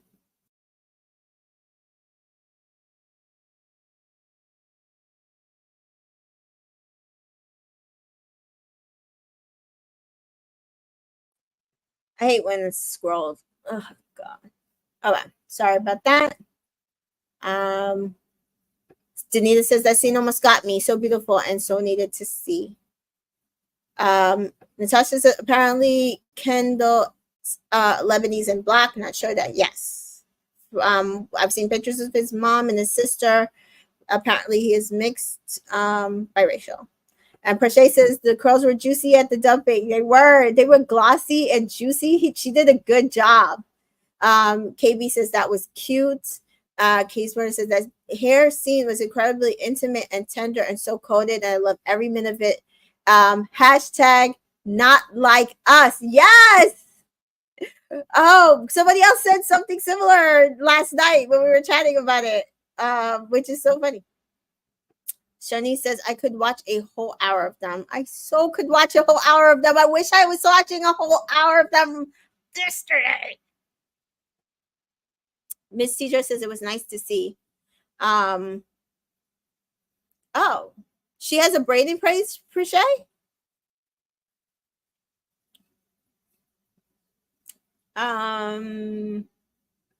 Rachel says, forget dry humping. Her doing his hair was so intimate. It was. It was. Jaquan says, Daya did Cordell's hair in Casa, I believe. I don't remember his hair being done, but maybe he did. I didn't see it. Mary says Serena's braids being well maintained makes sense. I was worried about her butterfly braids, but they're hard. Yeah, I had them once, and I said I will never get them again. I don't have the time to maintain them. So we do see Serena ITM that I did my man's hair. I think we're really in a good place. I mean, it just feels like things are back on track. It's nice when the attention is like taken off. So she's like, it's nice when we don't have to like worry about what other people are doing and how it affects us or what they're trying to do to affect us. And she says, shout out to all the bombshells and the people going on dates so me and my man can get do what we got to do. And I also love that she really is saying like this, like we don't get to get intimate time, and this was our intimate time because it is an intimate thing. It can be an intimate thing for a couple. Like, I mean, it can be a non-intimate thing for, people just getting their hair done.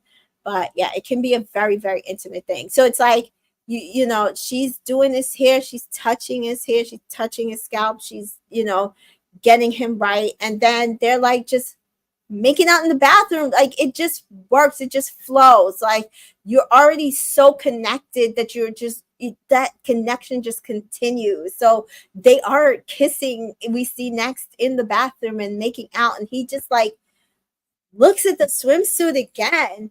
And he like goes and he like pulls down the skirt to the bottom, and he's like, you have too much ass for this. And she smiles. She's like, I know. And he slaps her on the ass. Oh, I'm sorry. We entered a romance novel. We entered a romance novel at some point. I love this.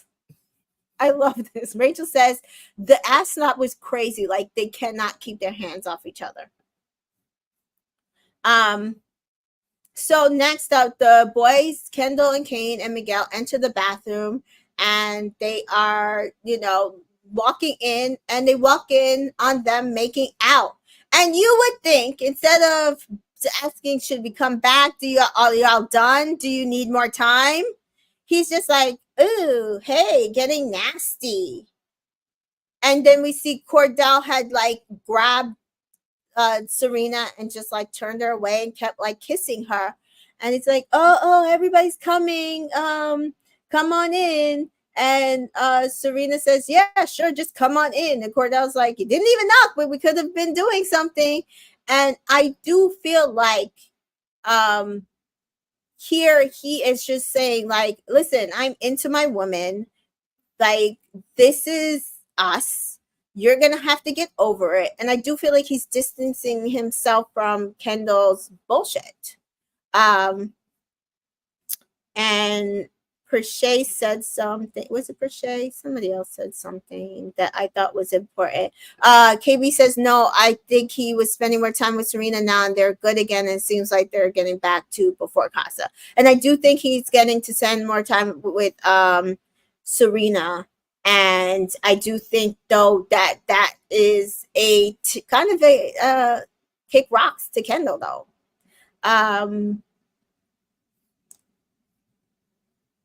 Case Burner says Cordell and Serena need the hideaway ASAP. They need the hideaway ASAP.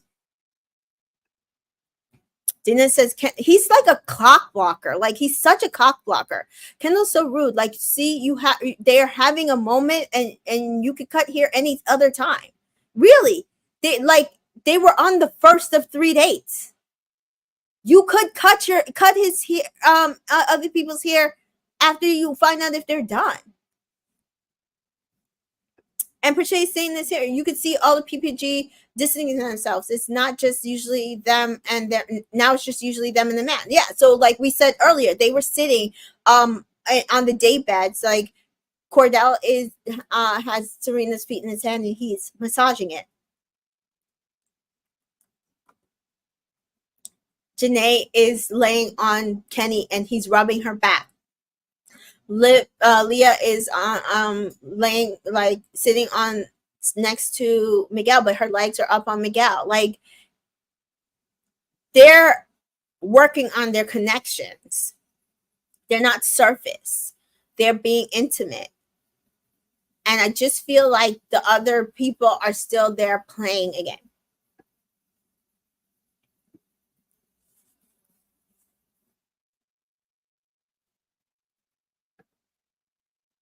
Corina doesn't need the hideaway. They're not going to use it. They're doing fine without it. Leave the hideaway for what producers want it for.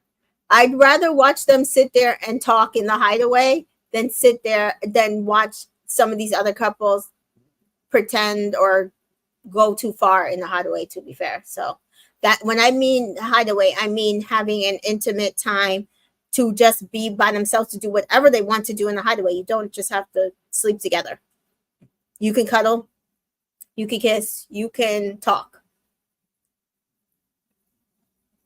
Jeffrey Ruby says, yeah, Kendall talked a lot of shit about Serena, and Cordell is likely become more bothered by it as him and Serena reconnect, and clearly Kendall was death bothered by Serena. That, and I would be fair, I don't think I would want to hang out with Kendall anymore after that, though, either. You've obviously never been invested in our relationship, and I can't trust that you actually are being truthful to me in whatever you say, so I don't want to hang out with you. So Kendall's cuts, and Kane just say it makes Kane says it makes it good. You can't lose my girl to Harrison. So like, make it good because I can't lose my girl to Harrison because you jacked up my hair. He does say he's jealous about Sierra and Harrison. Sarah and Harrison continue to talk. She likes outdoor stuff. She likes boxing and journaling. He likes her, and he likes that her and Kane only recently coupled up. And she said, I like your teeth. And I'm dying. I'm like, is that a dig to Kane? And Rachel's pointing out what I'm saying here. I'd rather see Kana or Cordina than watch Gaslighter, Aaron, and that's what I'm saying. I'd literally would rather watch them do anything. I could watch them. I have watched just them talking scenes over and over again. I would rather watch it. I would rather watch them actually have intimate conversations than whatever Aaron's trying to do with Kaylor, being on top of her in the middle of the villa and trying to run to the hideaway to do that. No. And Prashay's saying kind of what I'm saying here. Like, I understand that it's used for intimate time for couples whenever that means to them. I'd rather see them talking and have a connection than anything else. Exactly. So we do see, she says she feels like he's down to earth and genuine. And he says that he won't promise anything except for that he'll find her tonight. I'll find you. And she smiles and they kiss. And Jaquan agrees. I like the Hideaway for deepening the Islanders' connection. They get their alone time to talk about outside the villa. But I skipped Kendall and Nick.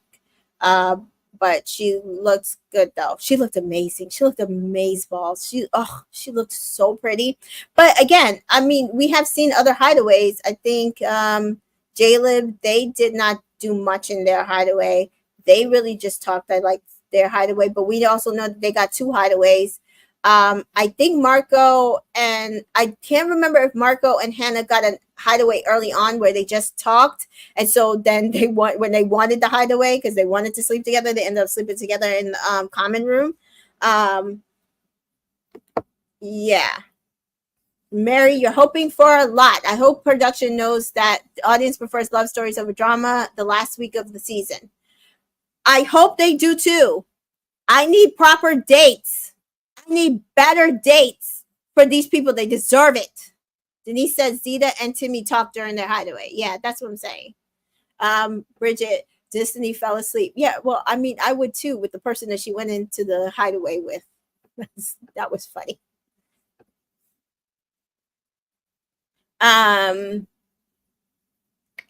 So we do see Nicole is having Janae take a selfie of her, and she gets a text, and Janae screams because she has the phone in her hand because she was using Nicole's phone. And Nicole says, "Come join." Nicole says the text says, "Come join me on my second date." And Nicole is like really excited, guys. I was shocked at how excited she was to go on this date with Harrison.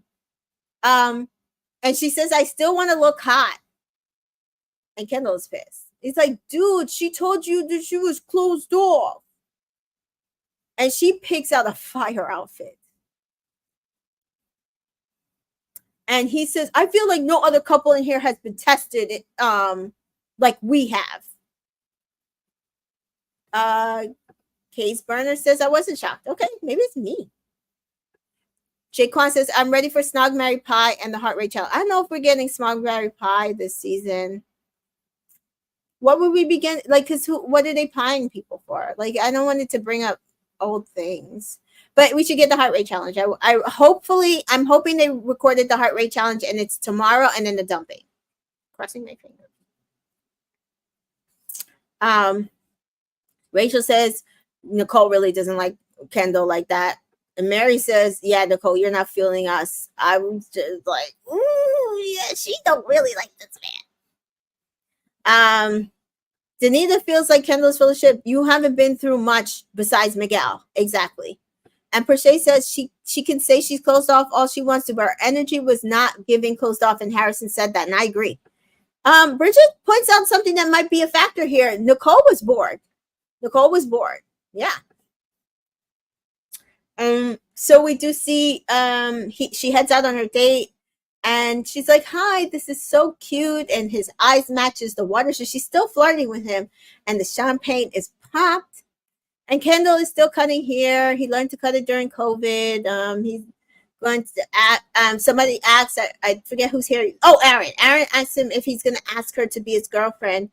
And he's like, "That's possible." And he's like, "I haven't had a girlfriend in a long time, so it'd have to be something that I think about." So I'm like, "Oh, so you're not jumping to ask her to be girlfriend and boyfriend because you want to make sure that that is actually necessary for you to clutch the win, or we'll do it later in finale week if you're still there in order to clutch the win." Got it, Kendall. Got it. Rachel says, "I think the heart rate challenge might be on Sunday so they can bring Cassie in." Yeah, that's what I'm saying. Like, if Cassie's still here and not on a plane flight back to Houston, yes, I can actually see that happening. Um, but wow, wow. Mary says clocked it. Shani says the way Nicole was describing Harrison being big and how he could throw your small body around, like, girl, weren't you satisfied with Kendall in the hideaway? Do we think that it was a hideaway thing? Because it does sound like she made it seem like they actually went very far in the hideaway. So was she not pleasured? Mm. Crochet says Harrison had a chance to do us all a favor, but no, Kane still went home. So I guess yes. I also think that if it had been a pick Nicole, he wouldn't. We still would have Kendall here. He'd just be bitching and moaning. I don't think they would have sent Kendall home. To be fair, I think they wanted Harrison gone. Based on what we've heard, Kane has been doing stuff that I think at the end of the day, because again, we're gonna get to it, but that no person has ever had them do what they did to Kane today. So we do see that Nicole wants to know why he picked her for the date, and he says, well, I want to make the most of my time here, but I want to go out with dates I'd like to get to know. I know it's going to make waves, but you would be somebody that I would want to get to know. And Nicole says, well, she understands because she's been there. But yeah, she's closed off. KBC's Harrison is from Australia, lives in Florida, but looked like a bag of flaming hot like during the recoupling. He just looked terrible. Rachel says perhaps she wasn't satisfied in the hideaway, and Kendall doesn't know that definitely doesn't know that he's talented in the bedroom. He's not fully talented. Okay. Dreadful Ruby says, I think Cassie's back there ready to go for a date if it was Kendall or Rob. Also fair. I could see that too. I could see if he had picked one of those two couples, that Cassie would have been ready on set to go out on a date with Kendall or Rob, and they would have interrupted the connections, and then they would figure it out at the next recoupling. Absolutely. And maybe they would not have had a vote. They would have waited for the vote until Sunday or something. Yeah, Per Se says, yeah, Kane had pissed the producers off. So yes, we do see Harrison kisses her on the cheek. So then we see Janae is giving Kenny a massage, and they showed very little of Kenny in this this episode. It was very frustrating, but we do see her finally giving him a massage, and he's like moaning, and she's like, are you ticklish? And it's like, wait, is that a ticklish moan, or is he like feels good moan? But he's like, but then he starts giggling, and so she's like, oh my god, okay, well this just turned different. So we do see next, Daniela is next to them. She gets a text, and she's going on the next date. And it's so funny because everybody's clapping, and Kenny has his hands behind him because Janae's sitting on top of him, and he like claps her ass cheeks for this. It was so cute. I'm sorry. I like them. They're cute. So we do see Rob is not surprising. He's also not jealous. And listen, Daniela picked another fire dress, but why did nobody tell her not to wear her bra? I'm so confused.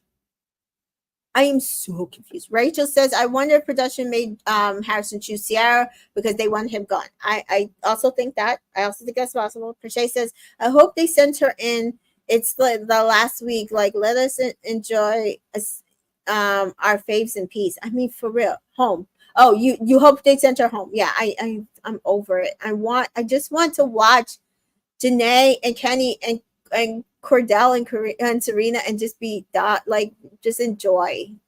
Jaquan says, I think Nicole chose Kendall over Miguel because Miguel was too flirty and she wouldn't have felt safe. She said in the game he chose to kiss her to get Kendall upset, and he kissed Leah. Yeah.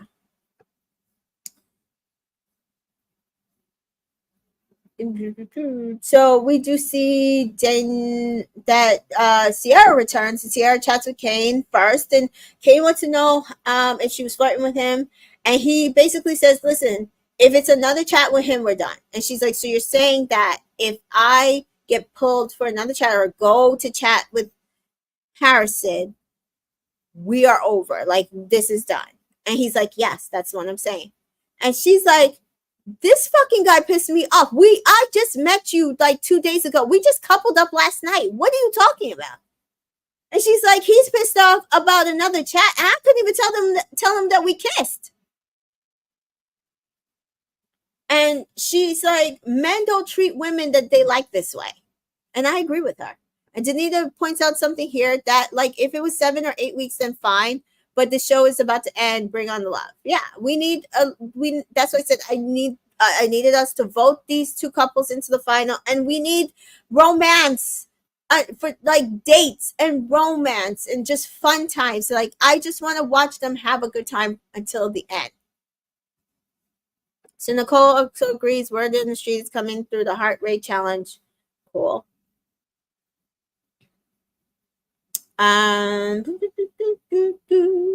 So Kane says, I'm not going to compete with no one. So Daniela arrives to her date, and she says that she's very into Rob, but why did you pick me? And he's like, she's attractive, and he wants to see her personality. And she's like, well, oh, that's good. And they kind of flirt, but you can tell she's like kind of nervous, and she really doesn't say much. I didn't really get anything from her. So back at the villa, we do hear like Serena say, I need my man to be obsessed with me. And, honestly, we knew this. And so Nicole comes back. Persay says supposedly Kane was supposed to pick Liv to stay for Harrison, but production and him got into it before the recoupling, so to spite them, he picked Sierra. Yeah, because everybody was like, wait, you're telling me that he's from Australia and you're just walking in the villa and Liv just walked out. And so, yeah, I can also see that. But to be fair, I think she's too young for him. I don't think he would have liked Liv anyway. So I don't think that would have worked. I don't think he wanted a Liv personally. So save Liv the heartbreak. Woo.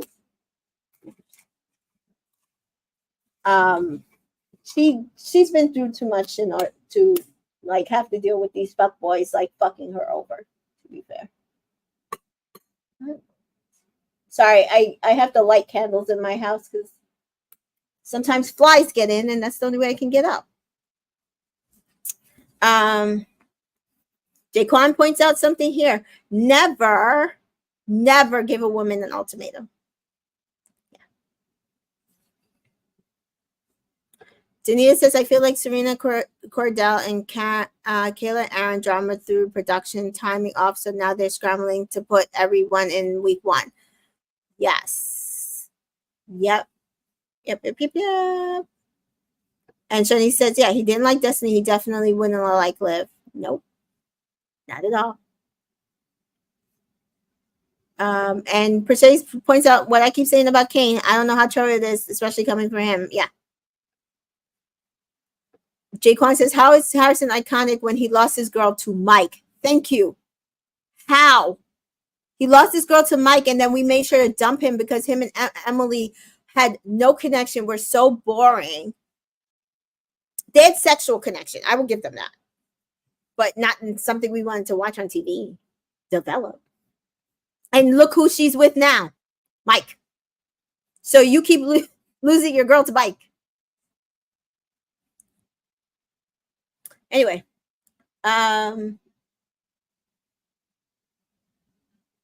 Exactly, Danita. And now Emily and Mike are together. Exactly. So we do see Nicole come back, and she says it was really good, but his personality reminds me of Kendall. But we didn't kiss. But he's also not Kendall. And Nicole says to Sierra, did you guys kiss? And she's like, we did. Mike was cute until I realized that, based on his Instagram, he doesn't date black women. And so he went for like the three black women in the villa. And it was false because he doesn't date black women. And he never has. So we just see Nicole pulls Kendall to the dock, and she reassures him, I was thinking about you the whole time, and I don't want anybody but you, and he's like, oh, thank God. And I'm just like, yeah. Danita said, yeah, Cassidy said she's dating Connor in a recent interview. That's also, I think she wanted to pick Connor, and the producers made her pick Rob. That's also my theory, and I'm sticking to it. And the fact that as soon as she got dumped, she literally reached out to him, and they've been dating ever since. I also don't care about Connor, so good for them. I will not invest in that relationship because I don't like Connor. I don't like how he treated Janae. I don't like how he's since responded about him treated Janae. So good on them.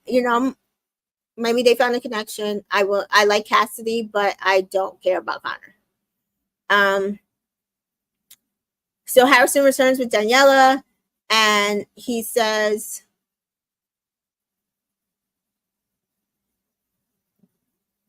oh, interesting. I'm sorry, give me a second.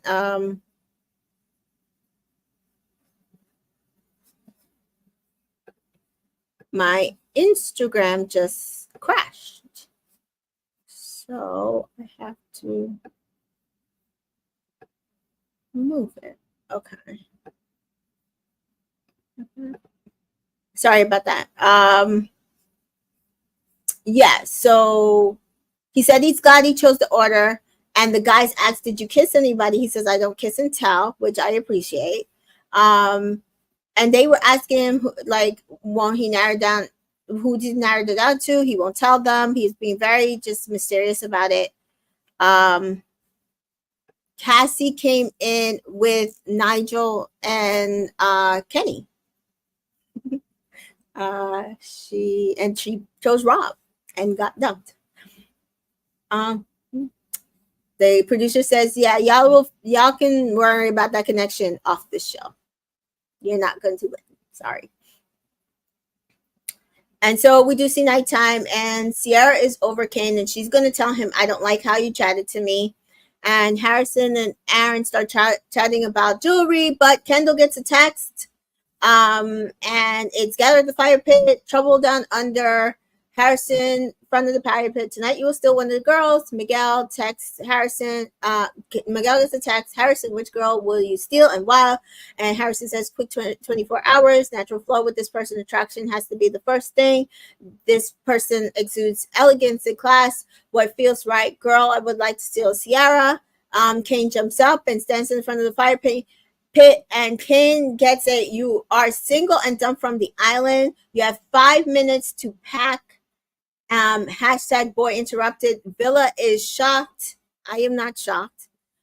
Sierra's shocked when Harrison picks her, but she loves that he is grown and mature.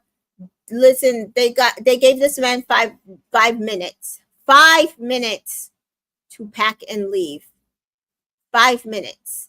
They have never done this. 5 minutes is crazy, Danita said. KB says, yeah, 5 minutes to pack is wild. Maybe Andrea sucked up all the packing time allotted in the season. Maybe, but I think it's because production was over this man. He must have did a whole bunch of shit behind the scenes. And for a Casa Boy, they're like, just get the fuck out. So anything he has to say, any all saltiness tells me, like, bye. I could care less. So that was the end of today's episode. Yesterday's episode. Yeah.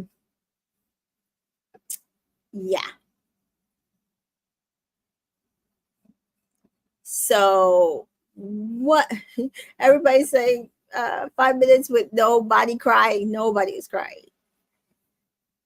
So we did have a public vote. which Harrison was also included in the public vote. So it's not even like they kept him safe. So he definitely could go here, which I don't mind. So someone asked a question that I wanted to bring up. My says, who do we think the producers want to win? It's harder for them to manipulate things too far in advance because the show is live. Yes, but they can edit it down not to show us stuff, and which is what they do. But who do we think that the producers want to win? Let me know. And Rachel says, I want Kendall Dump so bad. So do I. I don't know if we'll get it, but KB feels like it's Serena and Cordell based on their editing so far. Shani says it's Nicole and Kendall. See, I'm thinking it's more Nicole and Kendall because they gave them a hideaway. They've been spending a lot of time on them lately. They've been putting this journey on them that I don't feel like they deserve. Just personally, my personal opinion. So I don't know. Oh, she does do hair. That's so cool. Thanks for sending me this, Prishay.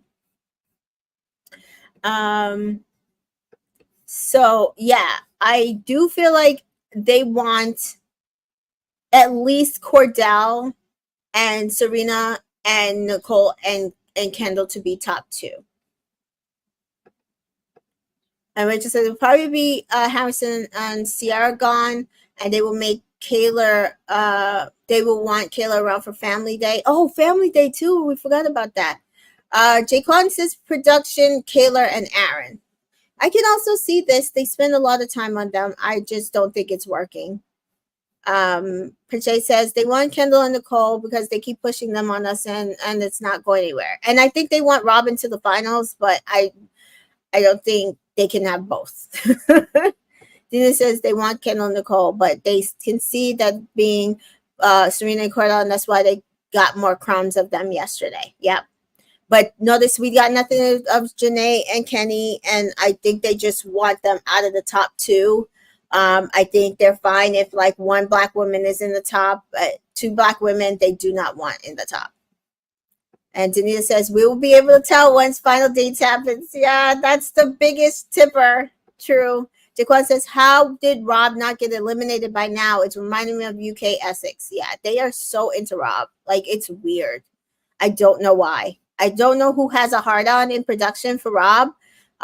Maybe Aaron's actually in production. We never know. Rachel says, only way Rob is in the final is if he's with Leah. Even with Cassie, it would be hard.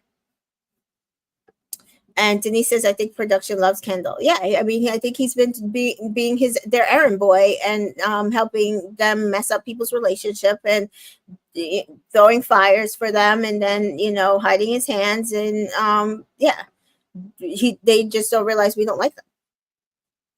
And Shani says, that's why I voted for Jana and Kenny because I can see them trying to sabotage them. Yeah. So, guys, that is it. So 4 hours for 3 episodes. Not bad. I am going to complain about one thing. These episodes. Oh wait, Chantel put it. I wanted to say this. They definitely waited too long to bring in Harrison.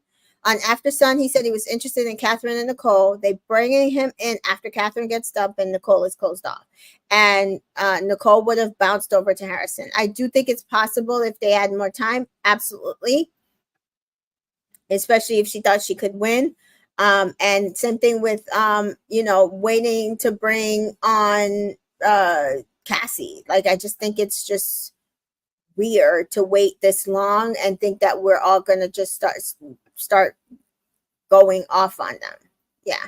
So, yes. KB saying here what I'm going to be saying.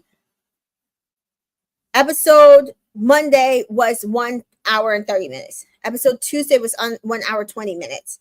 Episode Thursday was 1 hour 30 minutes. I think episode and Sunday same thing. It was like 1 hour 30. I think this episode was 1 hour.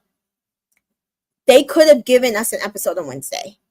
At this point, give us 1 hour episode every Thursday, every day at this point, because why are you having 1 hour and 30 minutes every day? And it's hard for me to that. I have to take notes. And then by the time I'm taking notes on 1 hour and 30 minutes, it's basically like 2 hours later because I'm trying to catch all these conversations. And then, it gets late to come in and do a review. So it annoys me that they are putting on these very, very long episodes, and when they could have just gave us 1 hour every day and we would have done just fine.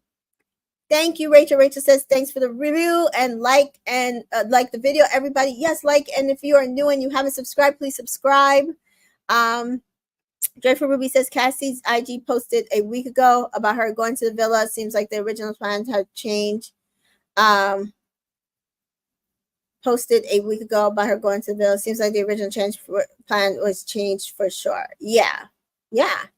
So Jaquan says, couples so far based off the app: Serena and Cordell, Jana and Kenny, Miguel and Leah, Kendall, Nicole, Aaron and Kaylor. And I won't mind if that's the order personally. KB says, yeah, this is also the season that they clearly got a cast that would give good content. And I absolutely agree with that. Daniela says, yeah, do an unseen bits on Wednesday and you still have Saturday for After Sun. Like, if the popularity keeps growing, people will watch both. Right. So they need to fix that, because it definitely, you're trying to pack too much into a whole week's work when you could have just given it to us every day. We would have just watched it every day. KB says it could be a clearance issue too. No telling what the holdup is. May have happened in customs. I thought she was already there. She was already there. They both came on After Sun. Harrison and Cassie should have come in during Casa. Ooh, that would have been good.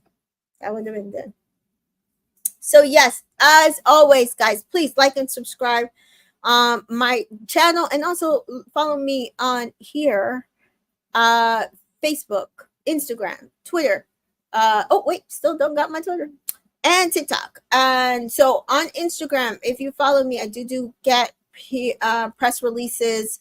I get not a lot of press releases from this show, but I do get press releases from ITV for Love Island UK. So if you watch Love Island UK, I do get press releases that I post on the daily when they come out. I did post an